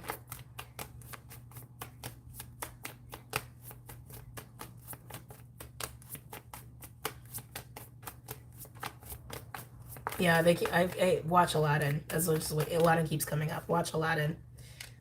Anxiety. The mouse card always comes out as anxiety. It's also like paying attention to details. It's a detail-oriented energy. But in the context of everything I'm getting for you, you're scared of this. You're anxious to do this. Because it means letting go of the familiar. It means letting go of who you've been and how you've thought about yourself.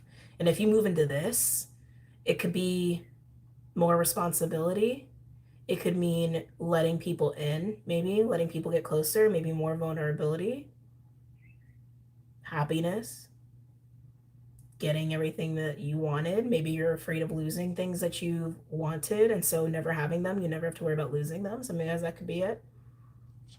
But it makes you anxious and nervous to be this. But it's you. That is you. It's literally just the best version of you, but it's you.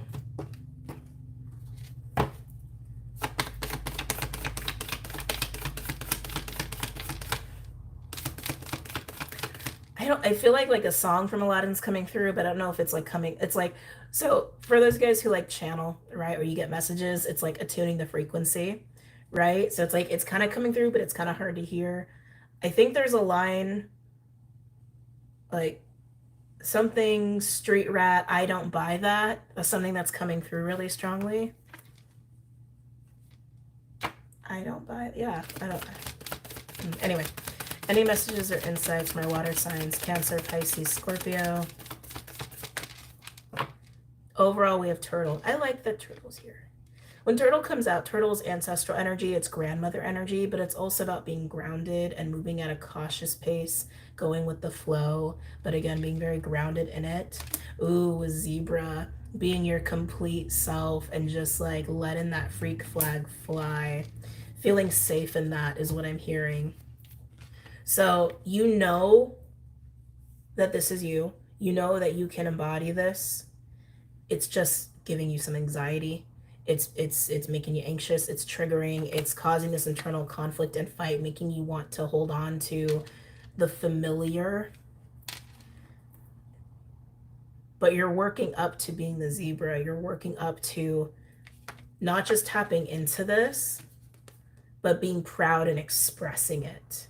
I feel like I'd use this term this like line recently, but it's kind of what I'm getting. It's like to be the zebra in a room full of donkeys and to be okay with that level of attention. To be okay with that level of recognition and maybe even shock factor. Maybe even shock factor. You see a zebra in a room full of donkeys, you're going to be like, whoa, a zebra. Right? And everyone else is going to go, whoa, a zebra. And maybe that makes you guys a little uncomfortable, right? But Turtle is here to say, hey, just take your time. You're fine. We got your back. It feels a little bit like hand-holding from Spirit. Some of you, it's hand-holding from ancestors as well. But Spirit's saying, take your time with this. It doesn't have to, you don't have to go from 0 to 180. This can be a slow build, but you got to be open to the build in the first place. You got to be open to that level of like building up to the zebra, which means letting go. Just let yourself be this elevated version of yourself. Just let yourself be that. Let yourself be that. Okay. Let's pull some cards for my water signs. Ooh, should we do Midnight Magic? No, they said no. Okay, we're gonna do Rider Waite then.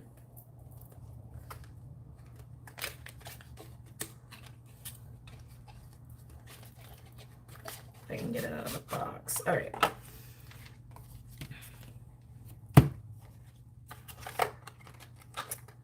So this is the little bit of annoying thing with the boxes, but that's okay. All right. Cancer, Pisces, Scorpio. Cancer, Pisces, Scorpio. Any messages or insights for my water signs?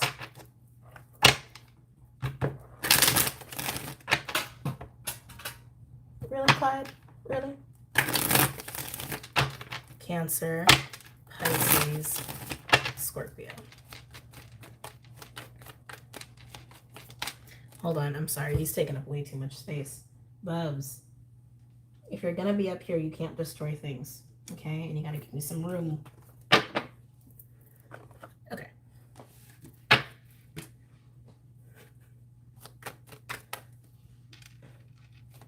Any messages or insights for my water signs? Cancer, Pisces, Scorpio.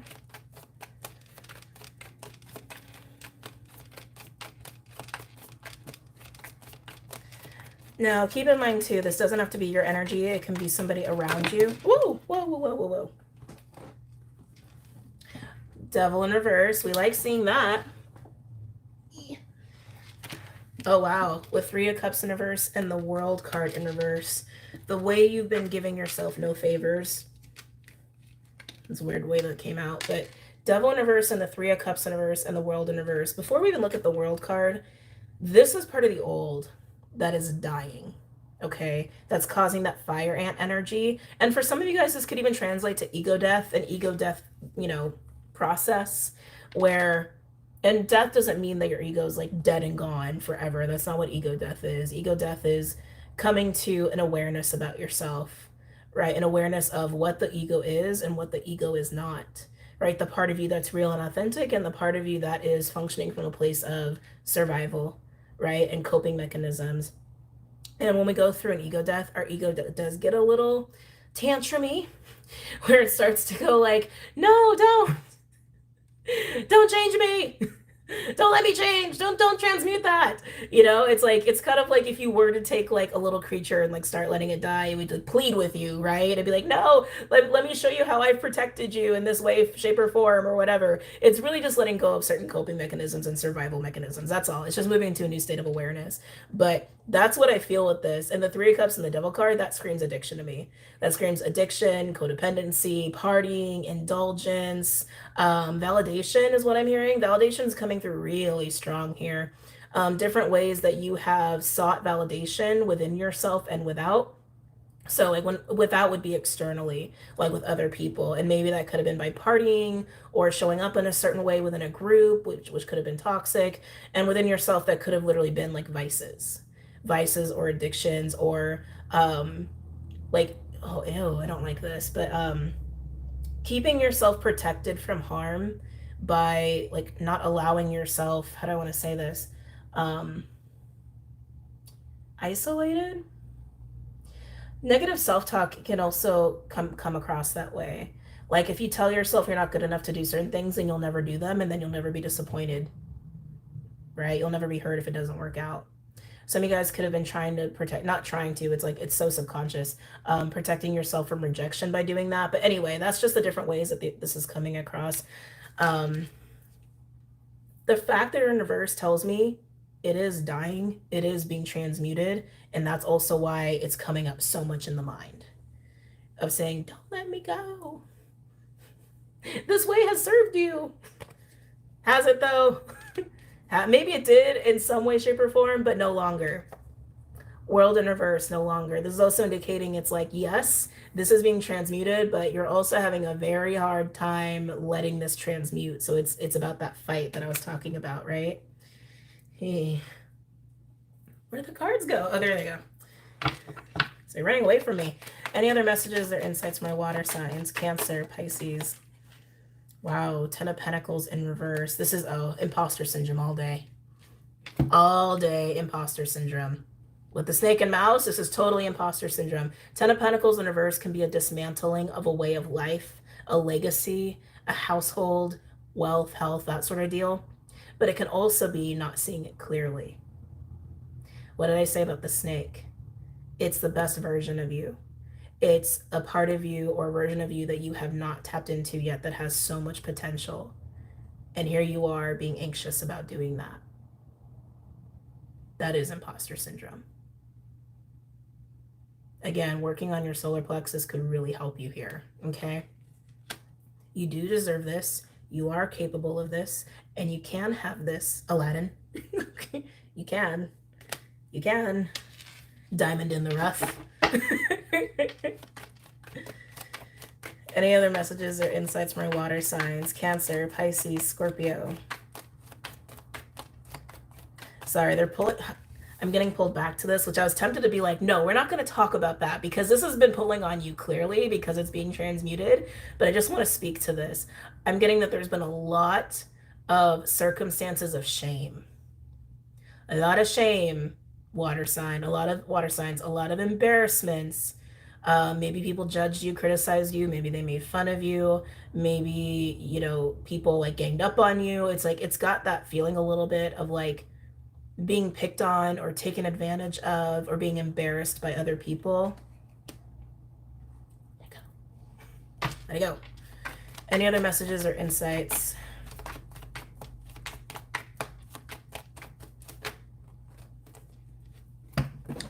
Water signs.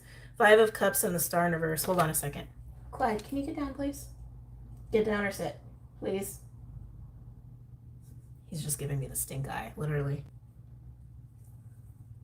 All right, if you interrupt, I gotta put you down. All right. Five of Cups and Star in reverse. This can come off as depression, grief, but mostly it's massive disappointment and lack of belief in oneself, lack of belief in getting your wish fulfillment, lack of belief in spirit and faith. Again, imposter syndrome. Imposter syndrome.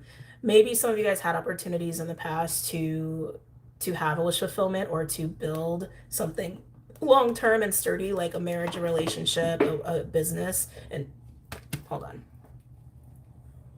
Get down. Thank you. It maybe didn't work out in the past, and that's why this is so triggering to you, because Spirit's like, no, you can. You can. And you're like, but I failed before. But no, you can.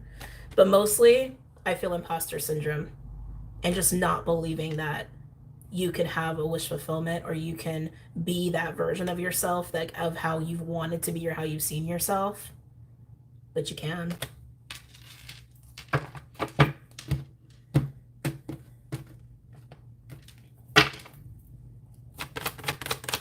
Any other messages or insights for my water signs? Cancer, Pisces, Scorpio.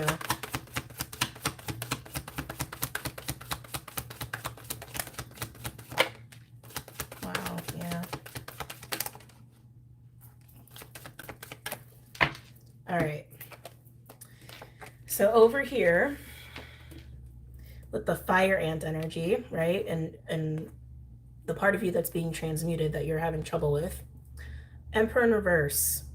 This is totally the part of the ego that's being transmuted. And when I say the part of the ego that's going through an ego death or being transmuted, it's the coping mechanism and programs and survival tactics that, you know, have been so subconsciously embedded from your past experiences that are changing. That is what is changing. That is what is being transmuted. That is what is dying, so to speak. And here we have Emperor in reverse surrounding that. This also alludes to control issues, feelings of insecurity, not feeling powerful, not feeling capable, even exhibiting false power. Because I was about to say, like, again, I feel strong imposter syndrome. Some of you guys might have actually been masking your own imposter syndrome by being more like an Emperor in reverse, by being like overly cocky or arrogant or confident and being like, you know, almost like faking it till you make it, until you just, but because this is being transmuted, coming to the reality of, I've been faking it until I make it, but I don't believe I'll actually make it. Imposter syndrome. And then we have High Priestess in reverse, and it came out over this imposter syndrome and this lack of faith and belief, indicating that there is a need to work on your spiritual attunement, to be connected to faith, spirituality, your guide, spirit, God, so that you can be connected to your own, like to your own real truth that comes from your soul, not the mind, not the ego. And then we have, oh my, Page of Swords with the Ace of Swords in reverse. Page of Swords is like a funky energy here, because, well, okay, it's the new perspective. Thank you. Every time the Page of Swords comes out, I'm like, meh. I don't love the energy of it. It just doesn't make me feel warm and fuzzy. It's not meant to be warm and fuzzy, but I'm actually getting that it's more so about having this new perspective, but you got to be open to it. Again, you got to be open to it. You got to actually believe, right? You can only take the paths that you allow yourself to see. There's always many paths available, but if you think there's none, there's not going to be any, right? If you get stuck in this imposter syndrome, or you get stuck in this like feeling like you're never going to make it, then you never will, right? So you need to shift your perspective and see the illusion that you've been working from. High Priestess in reverse also indicates illusion as well, right? But overall, the Sun, clarity, new beginnings, joy, happiness. It's here. You just have to believe it. Number one, believe it. Number two, be open and receptive to it. And three, give yourself permission to go for it and surrender and embody all of that. Okay? Underneath that, we have the Tower in reverse. Ooh, with the Knight of Cups and the King of Wands. I love it. If you let yourself go through this process, finish this transmuting of that old piece of you, that those coping mechanisms that part of your survival, let yourself face the reality of this imposter syndrome. You let all of that shit crumble. You let it go. You're going to start to get into your heart space. You're going to lead with your heart. You're going to lead with your faith. You're going to lead with your truth. You're going to head into the sun, and you're going to do it confidently as a King of Wands. The Sun and the King of Wands, strong Leo energy. So you guys could have a lot of Leo in your chart. Lilith is in Leo right now and is playing a huge role underneath the new moon eclipse in Aries. But This is solar plexus energy. This is Leo energy. This is confidence. I would definitely check your house of Leo to see what's going on there. But like I said, solar plexus is key for my water signs this week. And here you are, being the best version of yourself. You could totally do this, water signs. Okay? But you got to get real with yourself. All right, let's pull an advice card from the Four Agreements, which is an amazing book, by the way. He's written a few books. There's the Fifth Agreement. There's the Mastery of Self-Love. I think there's another one actually that he has, and I think they're all on Audible if you guys are Audible fans. And they're easy reads too, by Don Miguel Ruiz. And when I saw that there was a deck, I was like, "There's a deck!" Got so excited. Anyway, any advice for my water signs pertaining to this spread? Clyde. Your advice is Clyde, apparently. Any advice for my water signs? All right, you guys got 2. See other people as they are. Don't take anything personally. That feels like the part of you that's being transmuted. Because I kept feeling it was around shame in social situations. Romantic or friends or family or otherwise. I just kept getting shame, like shame and addictive behavior.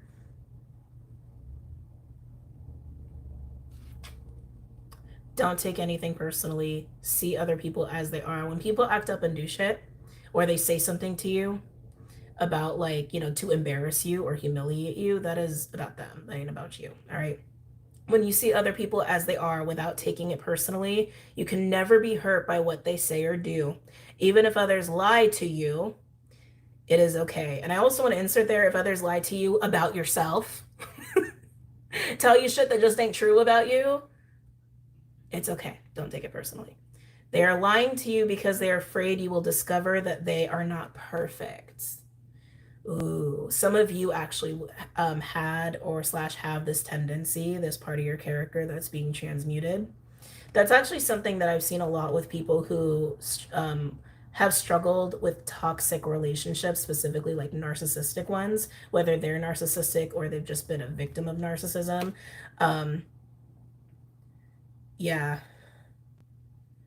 Yeah, it's the fear of being authentic and vulnerable. It's the fear of, if I, deep down feeling like I am not worthy, right? So let me try to show you how I'm worthy by these like false, inauthentic means, right? Things that have nothing to do with who they are as a person. But then if someone sees through that, it's like, truth is out, and it's triggering and it's uncomfortable and it's upsetting. But anyway, I can go on and on about that. But one piece of advice. The next one. Ooh, I like this. Be impeccable with your word. Express your love. Express your truth. Just be who you are, right? Impeccability of the word can be met. It just got disconnected. I want to repeat that. Be impeccable with your word. Express your love. Impeccability of the word can be measured by your level of self-love.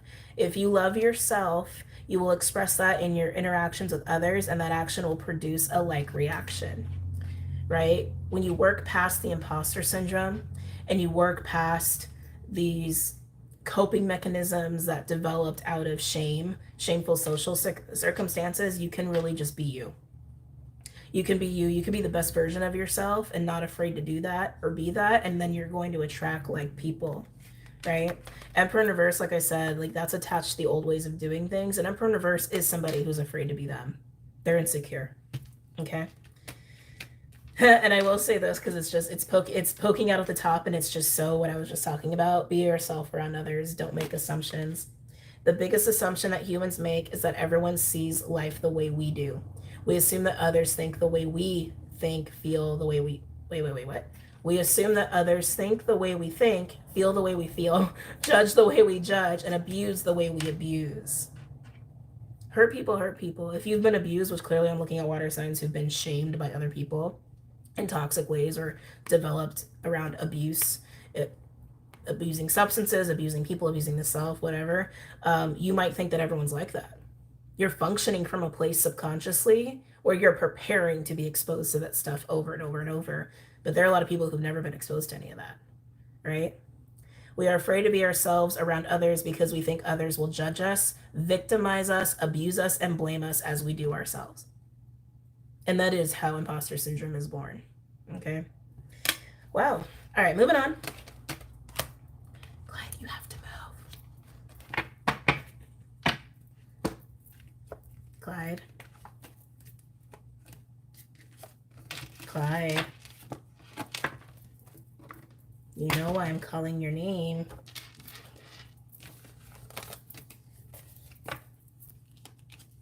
It's like, I'm just going to keep my back turned to you. Clyde, can you get down, please? Thank you. All right. Earth or fire? Just getting all the cards back in order. Earth or fire?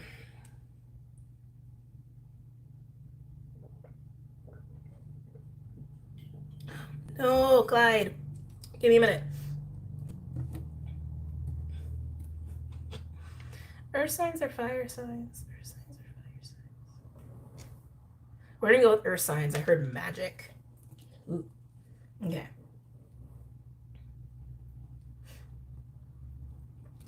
Okay. Earth signs, Capricorn, Taurus, Virgo, getting strong magician with you. I'm literally hearing magic. The words magic over and over and over again. All right, so you're vibing. My earth signs be vibing. Capricorn, Taurus, Virgo. Capricorn, Taurus, Virgo. Capricorn, Taurus, Virgo. Capricorn, Taurus, Virgo. Any messages or insights from your earth signs? Capricorn, Taurus, Virgo. Capricorn, Taurus, Virgo. Yeah, you're vibing. You're just vibing right now.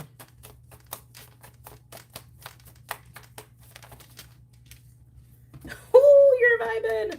We got Phoenix with Panther. Oh, do not mess with the earth signs this week. Panther, you can tell, is a fire energy. It's usually about catharsis. And sometimes when Panther comes out, it can feel a little bit of like a conflict or a rage fest. But with Phoenix, like, God, something's just unleashed.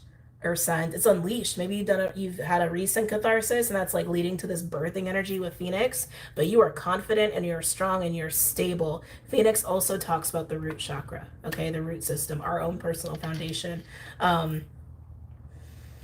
Whew. Yeah, earth signs, you just feel solid. You feel solid. You feel really, really solid here. I do feel like you've had a recent release.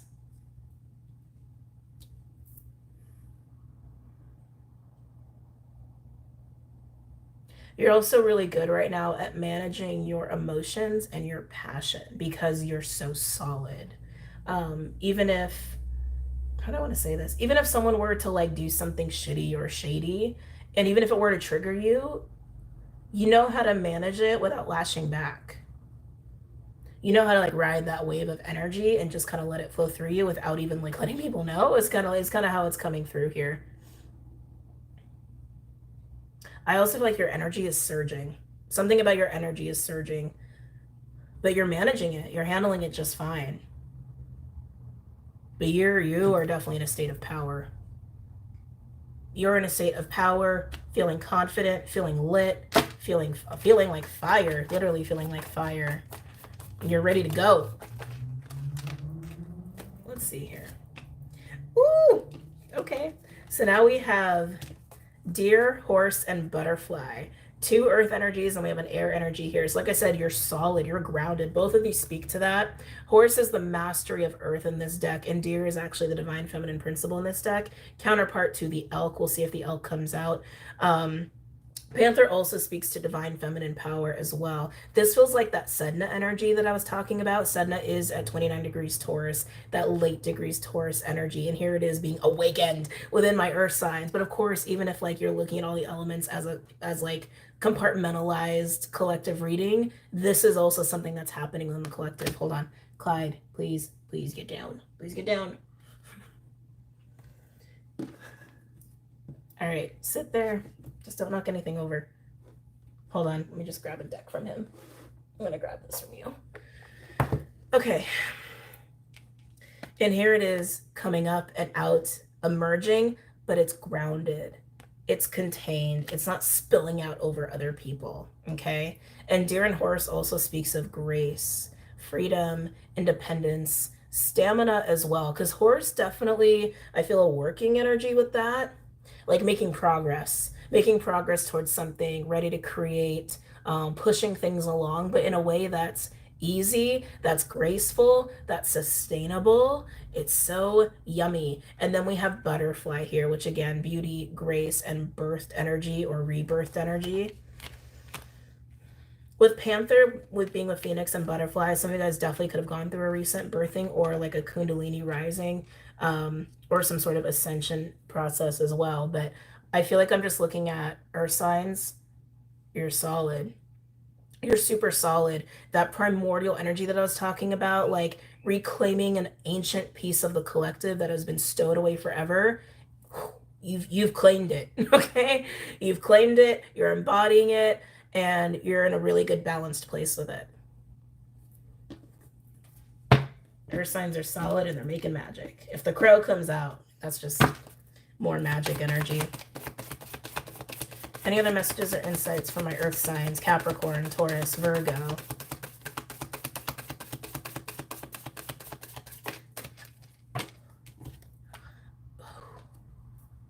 Fire ants.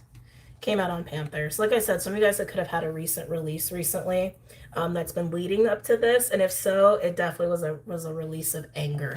Okay, a release of anger and frustration, a release of whatever wasn't working or was working against you is actually how, oh, the sun just came out, or something that was working against you, or a relationship that was working against you, being in this very balanced, grounded, powerful place of productivity and progress and vitality. There was something else that was coming up here. Hold on a second. I also want to say too, I feel like you're really trying to mind your business, like just being focused on you. Again, this feeling of being contained, which I think is healthy. Yeah, I feel like you're surging energy. Some of you guys, that's like physical energy, just like vitality, right? And others of you, it's like your mana, basically. Like your mana is surging and it's getting stronger and stronger, but you're so well contained and grounded. Again, not spilling out onto other people. It's also making you energetically like brighter to other people. So don't be surprised if that also triggers people when you go out and about. But yeah, I feel like you're being self-contained and focusing on your own goals, your own path, what is good for you, what enables your sense of balance and stability. That's what you're focused on. And you're in your power. So cool. Overall, oh my god, dolphin. I love dolphin. Oh, okay. So yeah, you've recently healed some stuff. Dolphin is the energy of the healer. It's also play, sensuality, sexuality. It to me is a very sacral related energy, and it always reminds me of Gemini because it's very playful and childlike, but it's fun. But I'm getting that this is more about the healing that's happened already. That's also part of this release and catharsis for you.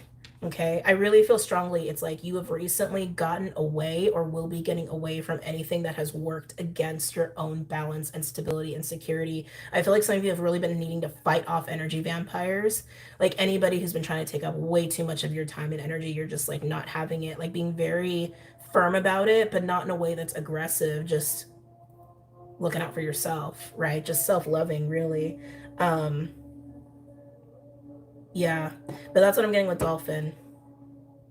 That's what I'm getting with dolphin. Like you've recently healed some things for yourself. Yeah, underneath that, yeah, we have raccoon and rabbit. Rabbit is fear. Raccoon is like hiding and like, cause sometimes it speaks of mischief, but to me it's always like a mask. And then we have cobra with spider. I feel like this is about connections and like how you deal with people, how you work with people. You've been healing that, but like I said, setting boundaries. By setting boundaries and releasing any anger or tension that you've had around anyone or anything that's gotten in your way of balance and security. I'm also getting to this. Some of you guys might have had a history of like people trying to make you feel bad about that. Like trying to make you feel bad about taking care of yourself, looking out for yourself. they're just energy vampires. Don't even worry about it. All right, let's go ahead and pull some cards for you guys. Who's the last one after you? Fire. You guys are getting the Midnight Magic deck. Also linked below. Ooh, 33. 33, excuse me. It's 3:33 here. Just caught that on my computer. Okay. You guys are getting the special deck this week. I think that's how I'm going to do it. Like for all of the tarot decks that I'm using, they're all going to be classic except for this one. So Earth signs, you're getting it this week.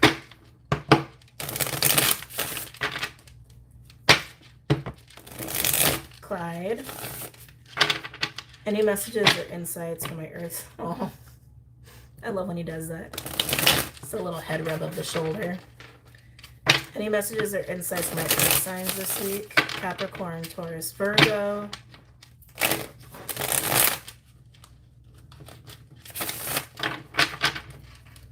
Capricorn, Taurus, Virgo.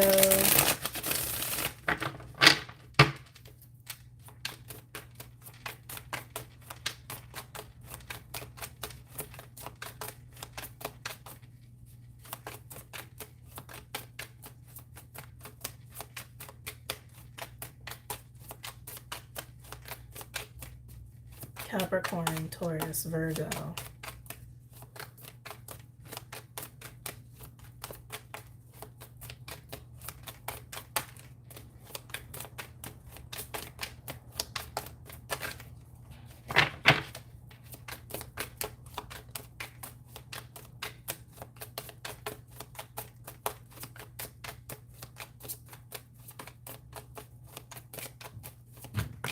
Whoa, whoa, whoa. Hold on, guys. Ooh, my back is sore. Hold on, this got dim for a second. Just gonna check the battery. Oh, we're fine, we're fine. All right, Ace of Cups in reverse. Three of Pentacles in reverse. Yeah, and then Queen of Cups upright. Yeah, anybody who like can't play nice with you, or who comes from this like very emotionally distorted place or egoistic place where again it's like they're coming at it from a place of like, how do I want to say this? Throwing you off your balance. Okay, Queen of Cups, you're intuiting this, you're feeling this emotionally, you're just like, no, no, no, no. And some of you could have gone through a heart opening recently as well, as you've also been doing this release. Again, the release feels like it's already happened. And if it has already happened, you've been clearing out your heart space as well from any circumstances, again, where people were throwing you off your balance and maybe affecting you emotionally or even manipulating you emotionally. But this is what is being healed, has been healed for you, and the boundaries that you've been setting too.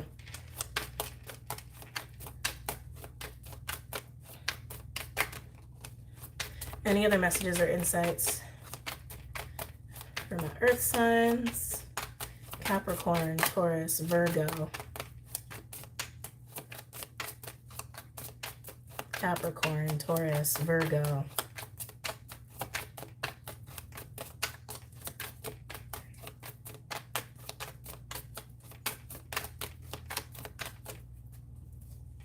Capricorn, Taurus, Virgo.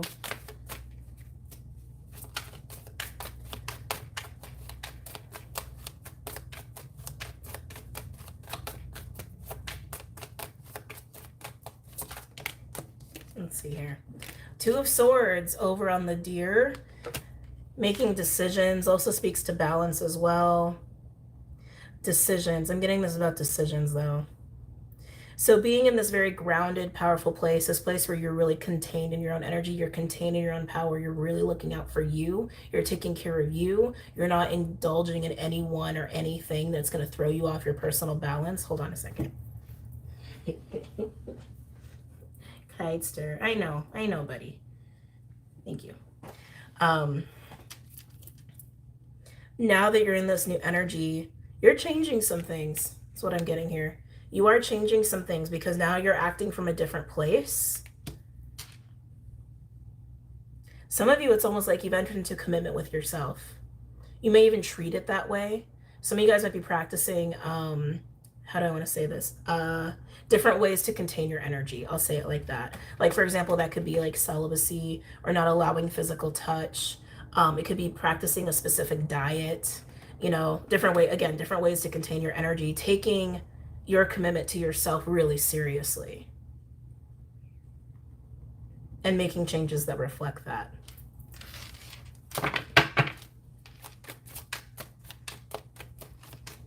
Like some of you guys might actually go into like veganism, or just cutting out certain things, like I said, to contain your energy better, to keep it cleaner.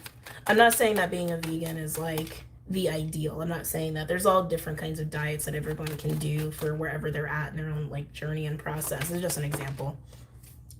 Four of Wands. Wow. Like I said, your own stability and your own commitment to yourself.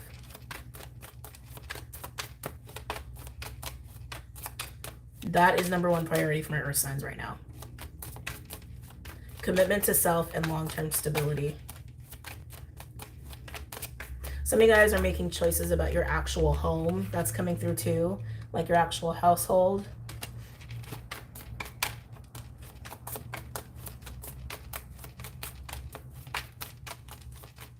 Some of you, it's work related. Some of you, it's all the above. Again, your commitment to yourself and your own stability, long-term stability. Ooh. Nine of Pentacles in reverse. If you enter into a commitment, a relationship commitment, it doesn't feel like a normal one, is what I want to say. It doesn't feel like a normal one. I love the Nine of Pentacles card. Can you just like look at this for a second? Look at all that purple and gold. It's just so pretty. I think it's pretty. I love it. Anyway, it's not going to be a normal one because it's going to be about maintaining balance, and it's going to be also about maintaining your personal balance and your own containment of energy. So it might be, yeah, it just might not be like, how do I want to say this? It might not adhere to social norms. I'll say it like that. Like maybe you'll never live with this person, so that you actually have the containment of your own energy.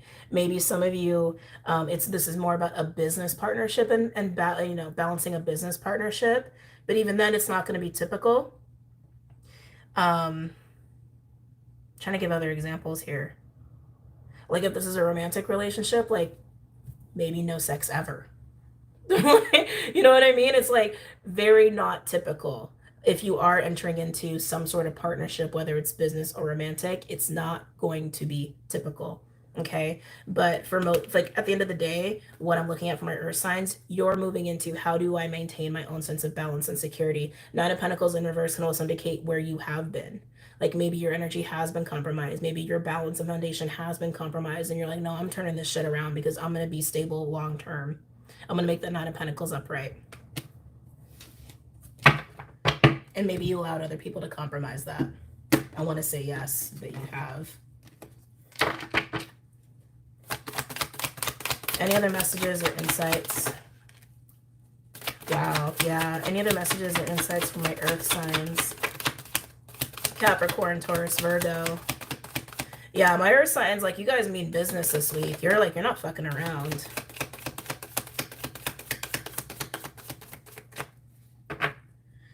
After the Nine of Pentacles in reverse, we have the Eight of Pentacles in reverse, which means there's an Ace of Pentacles here.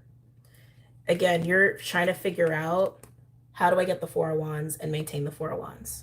Stability, security, because this is what you've been dealing with too. Eight of Pentacles in reverse and Nine of Pentacles in reverse. It's not like you've been, how do I want to say this? Again, you're going from a state of not prioritizing your balance, your containment of your own energy, your self-care, all those things, to trying to do that. So some of you guys could have been distracted, procrastinating, and now you're like, no more, I'm dead serious about this now. But mostly I'm also getting that you're figuring it out with the Eight of Pentacles in reverse. Figuring out what kind of work on the self or what kind of changes need to happen in your life to do that, to accomplish that.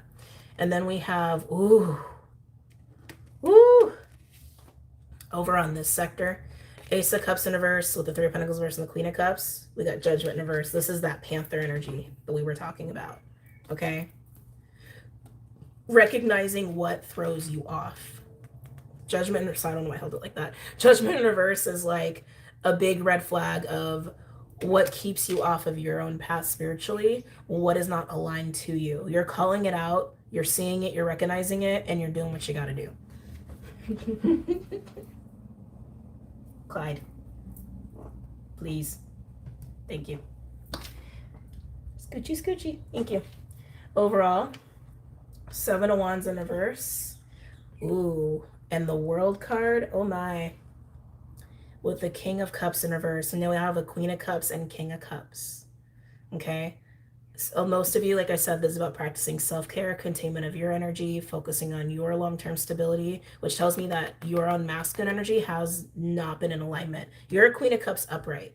If you flip this King of Cups upright, you will be balanced in that energy for yourself, because the King of Cups upright provides emotional security, support, all of that. It provides while the Queen receives, and this is you providing it for yourself.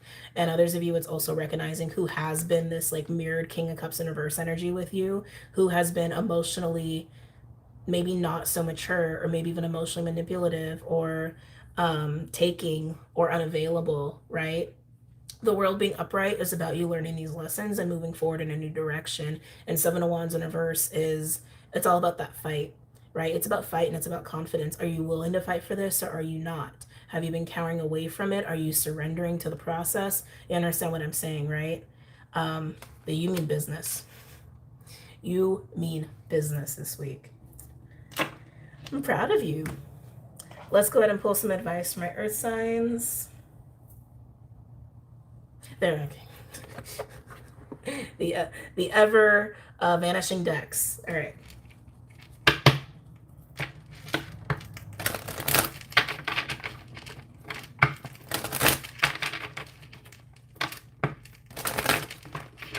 If someone's trying to get you into a commitment,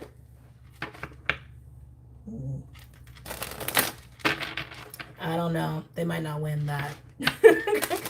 They might not win you over. If someone's trying to get you into a commitment, they better be patient. Because I can tell you're just focused on you. You're focused on what's best for you. Any advice for my earth signs pertaining to this spread?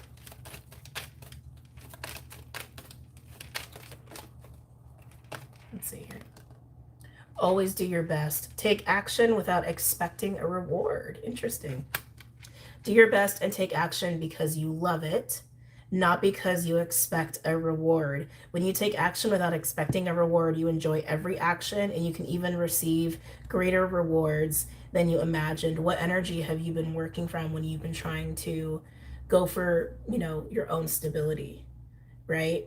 Because I feel like I'm looking at earth signs where you've kind of overgiven to people, or people have like been holding you back from what's actually best for you. And so maybe you've been showing up and giving to them from a distorted place, or a place that's just really not healthy for you. And people have expected that. Maybe people have been a little too entitled or a little too taking with you. But do things because it brings you joy and because they're healthy for the long term, not just because it's gratifying or satisfies an insecurity, right? Okay. All right. Let's move on to my fire signs. I'm like running out of places to put everything. Okay.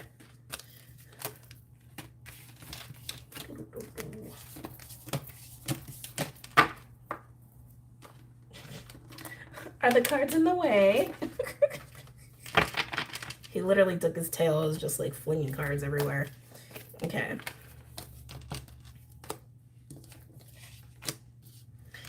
Fire signs. Oh, timestamp. Hold on. Okay. How did this video get so long? How did that happen? Okay. Fire signs. Aries, Leo, Sag. Fire signs. Any messages or insights for my fire signs for this week? Keep in mind the new moon eclipse is happening in Aries, 29 degrees. Fire signs, fire signs, fire signs. Any messages for my fire signs? Aries, Leo, Sag. I am hearing pride. Pride and Prejudice. Do you guys have homework now? I think water signs had the homework of watching Aladdin. Pride and Prejudice. I've actually never seen it.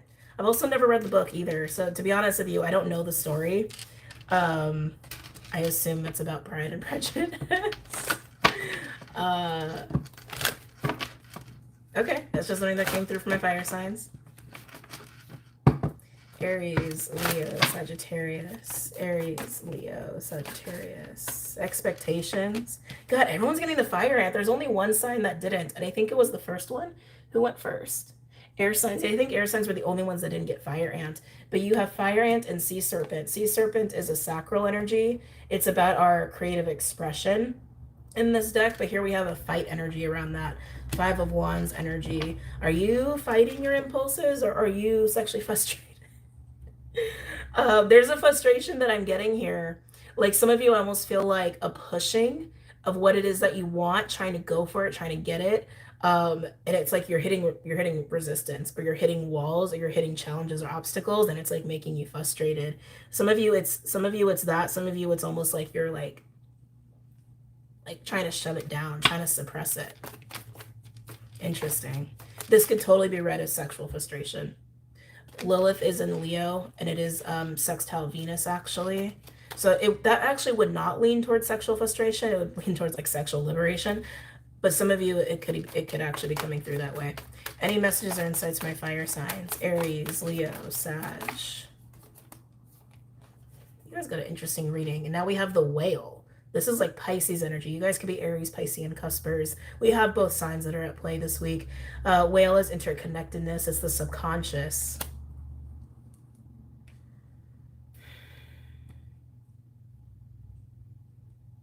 This is about getting what you want. This is you trying to get what you want, fire signs. It's like your desires and passions are just like bubbling to the surface so strongly, and some of you guys are trying to fight it, like trying to manage it and struggling, and others of you, you're just like, you're pushing for it, almost being aggressive.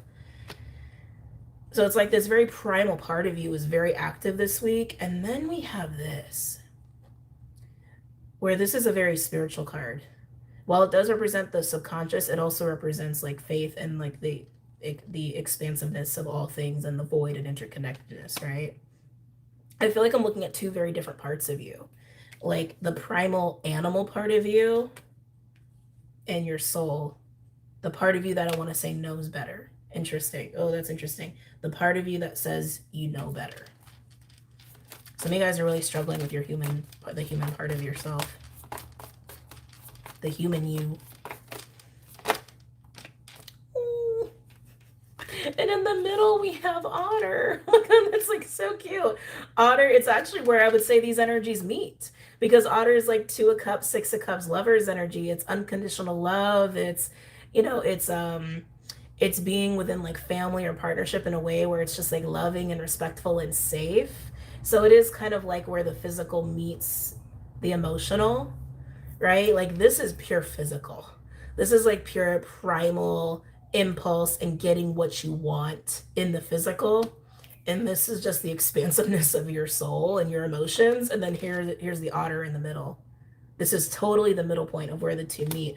Fire signs is about balancing all of this. Okay, it's about being the whale and honoring what it is that you want, honoring your passion, desire, and then meeting that in the middle with the Otter, taking that spiritual, soulful, unconditional love and bringing that forward within relationships, while also having an outlet or expressing yourself sexually, creatively, passionately, and not getting carried away in the extremes. It's being in the middle. All right. I have no idea how this might relate to Pride and Prejudice. Like I said, I don't know those. I don't know that story, but it's just something that was coming up, and that might have just even be a synchronicity for a couple people. Any messages or insights for my fire signs, Aries, Leo, Sag. Some of you guys, this could literally be about like a relationship or your relationships in general, where maybe the primal part of you is a little too active, or you have a little bit of like maybe impulse control, just saying, and you need to incorporate more of the whale. And so there's a wisdom here that is like, hey, don't forget your wisdom, don't forget your mind. Where's all your blood going? Like, you know what I mean? Is there any blood left in your brain, or is it elsewhere? Right? It's like it's that kind of vibe. It's like moderation, regulation, balance, breathe, uh, balancing the two. Okay, balancing that fire and water within.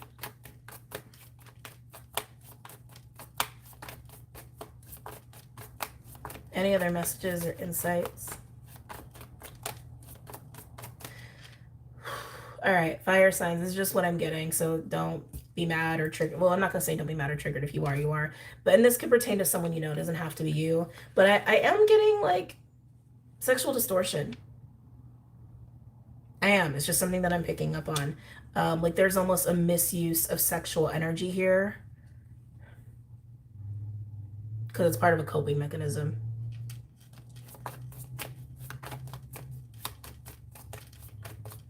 Any other messages or insights for my fire signs, Aries, Leo, Sag?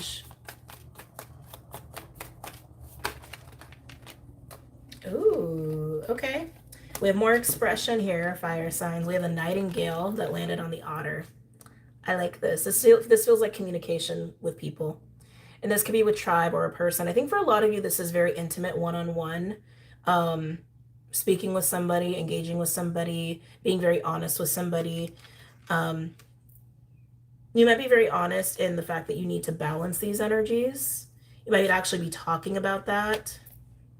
That could even be like two sides of the table here, while one person's really in whale energy and the other person's in this like very primally driven place. But I feel honest conversations happening here, which is good. It's always good. Let's see what else wants to come out. Any other messages or insights from my fire signs? Aries, Leo, Sag.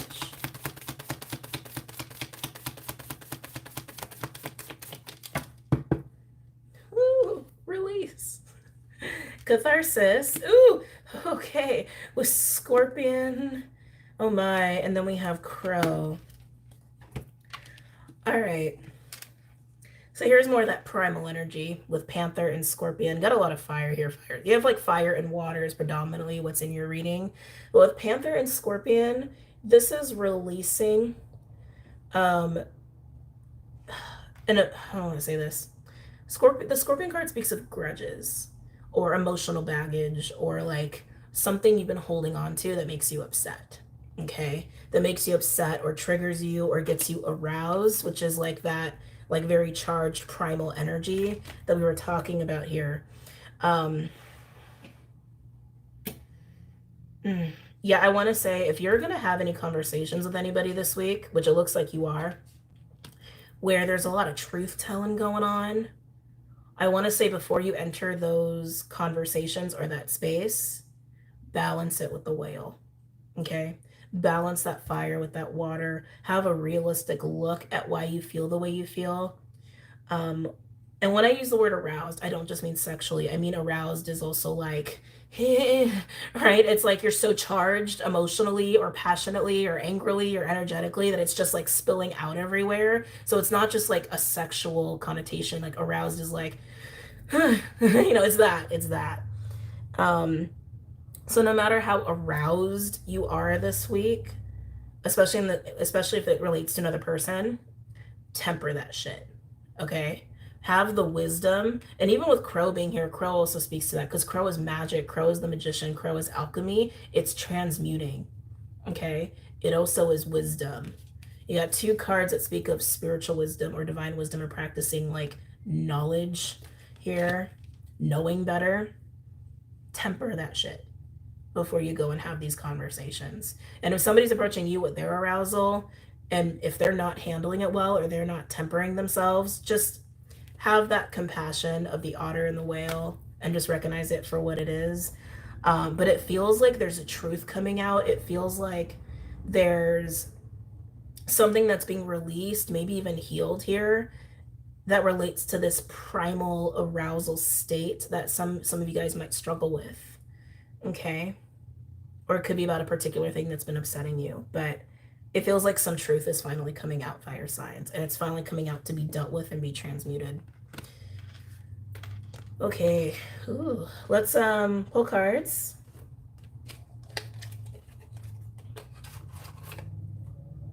Okay. Yeah, all right. This is called a double card. Any messages or insights from my fire signs? Aries, Leo, Sag. Yeah, fire signs. If any of you have an anger problem, excuse me, or an issue containing your sexual energy or impulses, or I want to say like you go from 0 to 180, this is your time to recognize that, why that is, and Clyde's just laying all over the cards, and temper that. Okay? Cragster, you're in the way. Hold on. Can you just scoot back? I know, you're such a big kitty cat. I know.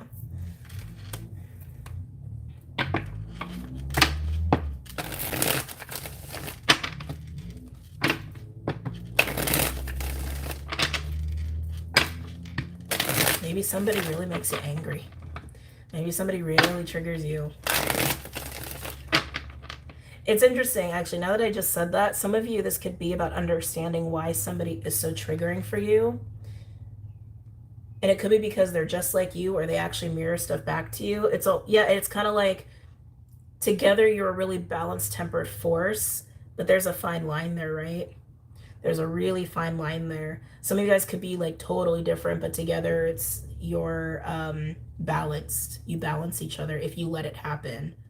Yeah, some of you, that's the case. Interesting.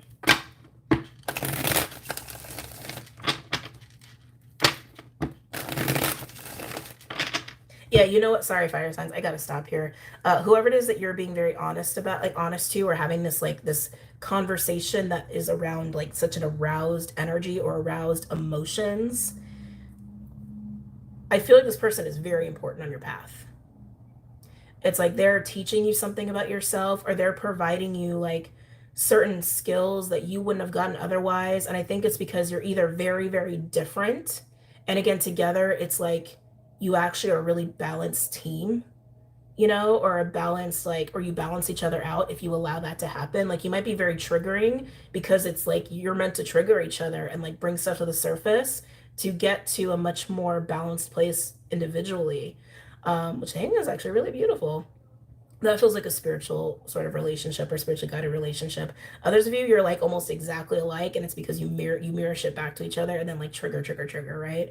But this conversation, this interaction is meant to help you temper your arousal, whether it's a sexual thing, an anger issue, or you just like struggle with your own fire, which fire signs do, right? It's part of being fire. But anyway, any messages or insights?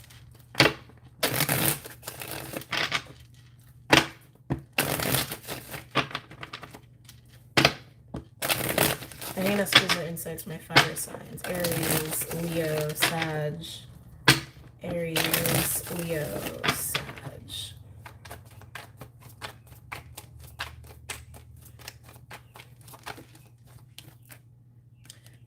Four Swords in reverse, coming on Otter and Nightingale.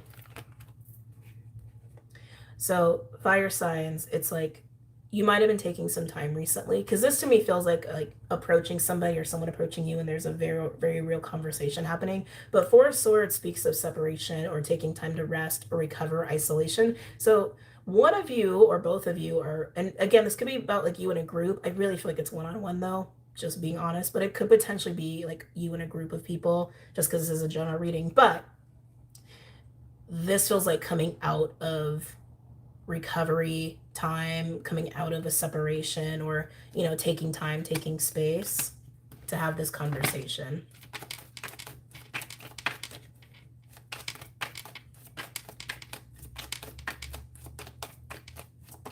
Yeah, again, I feel like one of you is predominantly water and the other is predominantly fire, is kind of what this feels like. Or you tap into those energies, like in that way. Even if it's not part of your chart, like one of you would be tapped into your fire more than the other. One of you would be tapped into water more than the other.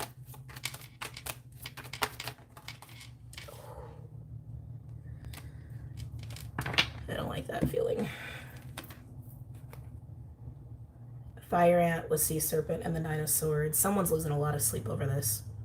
Nine of Swords is sleepless nights, bad dreams, anxiety, a lot of worry, a lot of concern, being really up in the head around this arousal, this state of arousal. So again, it's like that could be sexually, that could be anger, or that could just be such an emotionally charged feeling, right, of what it is that you want. This is all coming down to desire, wants, and impulses, suppressing it or trying so aggressively to go for it, one or the other. But Nine of Swords, it's giving someone a lot of anxiety having to deal with this part of themselves, being so aroused that they need to do something because they're literally going crazy by their own state of arousal. King of Cups at the bottom.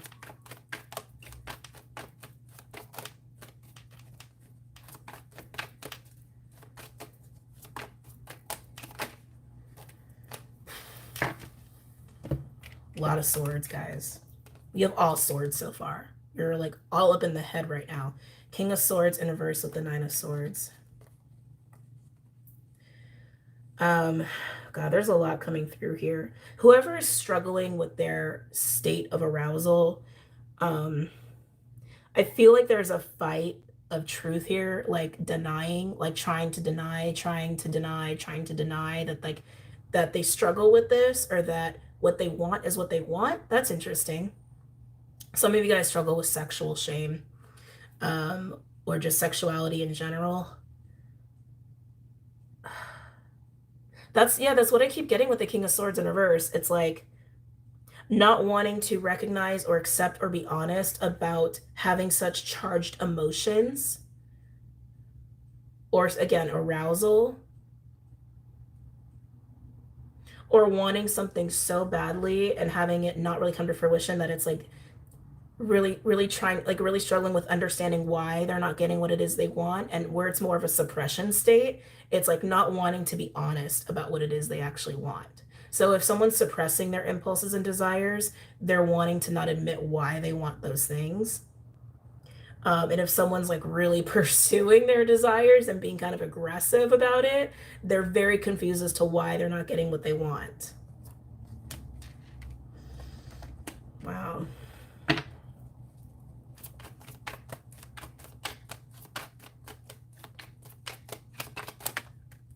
Magician. There's the Magician. We knew that was going to come out because the crow came out and it landed right on top of Otter. Transmuting relationships, or how we go about communicating our desires or expressing ourselves, being honest and vulnerable about that. But this whole situation and like this whole arousal state is changing because a conversation is going to take place here. It's almost like that's the light bulb moment. Like the light bulb moment is like, oh, I need to just be honest about this, and I need to find the middle ground and temper myself, or be honest about this with this other individual, because that might actually be what's needed to transmute this whole situation. And it's like this might have been in this kind of a state for too long. I want to say too long.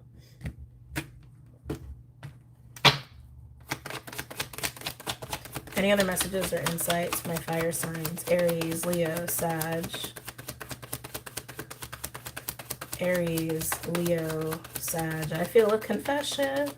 I feel a confession.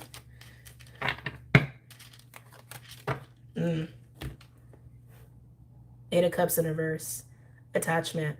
Again, whoever's been struggling with this state of arousal, they've been kind of stuck in it.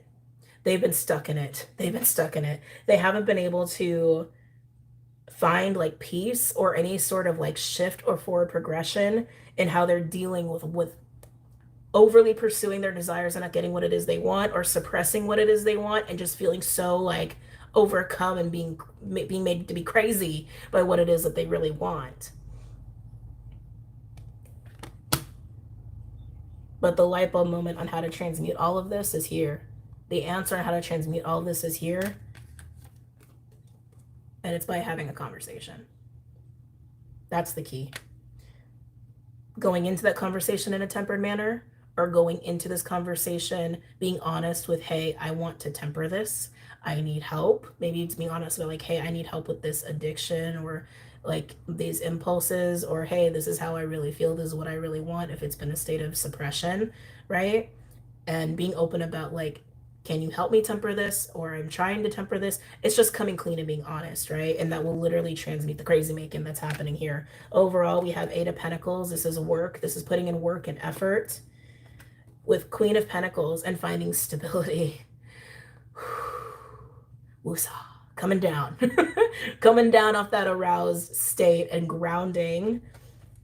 With 5 of Cups in reverse, interesting, and getting out of this place of feeling disappointed or feeling emotionally like not okay is a good way to put that. This is the result of having this conversation of saying, I've been really wanting this. I've been pursuing this too aggressively. Help me figure out how to deal with this, or maybe we can deal with this with each other. Or I've been suppressing this. I haven't been honest about this. Here's me being honest about it. It's like pointing out the pink elephant in the room and just like taking all the tension out of a situation and going like, shh, okay, it's fine. Transmutation. Oh, fire signs. My goodness. Let's get advice for you. Where's the 4 agreements? There it is. I feel like I just went on a roller coaster of emotions with you. I felt like the energy fluctuation as I started talking about taking like the tension out of it by just putting it out on the table to temper it. And it's like steam is created, right? And that's what like steam is created, like venting is created, like shh. What happens when you temper fire with water? Shh. Or water with fire? Shh. That's what happens, right? Ooh.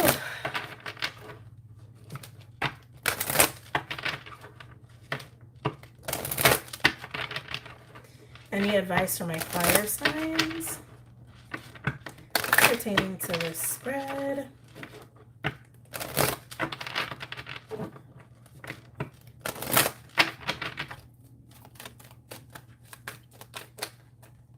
Okay. Become immune to poison. Don't take anything personally. The whole world can gossip about you, and if you don't take it personally, you're immune. Immunity to poison in the middle of hell is the gift. Sorry, I love that. Is the gift of the 2nd agreement. I really want to say this is moving away from judgment. Whoever's been struggling with this arousal, they may have been like also putting a lot of pressure on themselves, especially for anybody who's been in the suppression state of that versus the like overly aggressive state of that. Like if you've been repressing your desires and what it is that you are aroused by, and you're not being honest about it, you're not talking about it, it could be because you feel ashamed, right? You're worried about judgment about all of those things. And it's like, if you're not even worried about that, you can just not suppress yourself anymore, right? And the opposite of that, I mean, honestly, could be the same thing. Like maybe you've been so aggressive about it because it's like, if I just indulge and give into this, and just relentlessly go for what it is I want, I'll just get it no matter what. But you know, you could be judged in the same notion of doing that. But I feel this is more for people who are in the suppression group. I'm gonna get one more. Can I get another one for my fire signs? And if someone's coming at you crazy, just like have compassion and just like, oh, this poor person is like crazy right now. Just, you know. Oh, sorry, Bubs. I'm not gonna take that. Can I get one more for my fire signs? Sorry. I'm sorry. Can I get one more for my fire signs, please?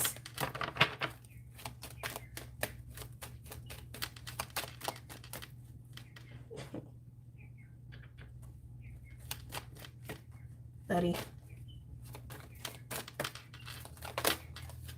Gosh, okay. Come on, cards.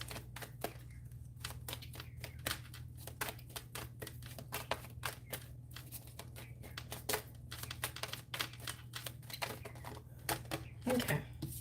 Oh, you got 2 more. Someone else got this. Express your love. Be impeccable with your word. Just be honest. And that's exactly what the key is here, right? Come clean. Just come clean. Own this issue with this state of arousal and how crazy it's making you, whether you've been suppressing your shit or you've been way overly aggressive with your shit, right?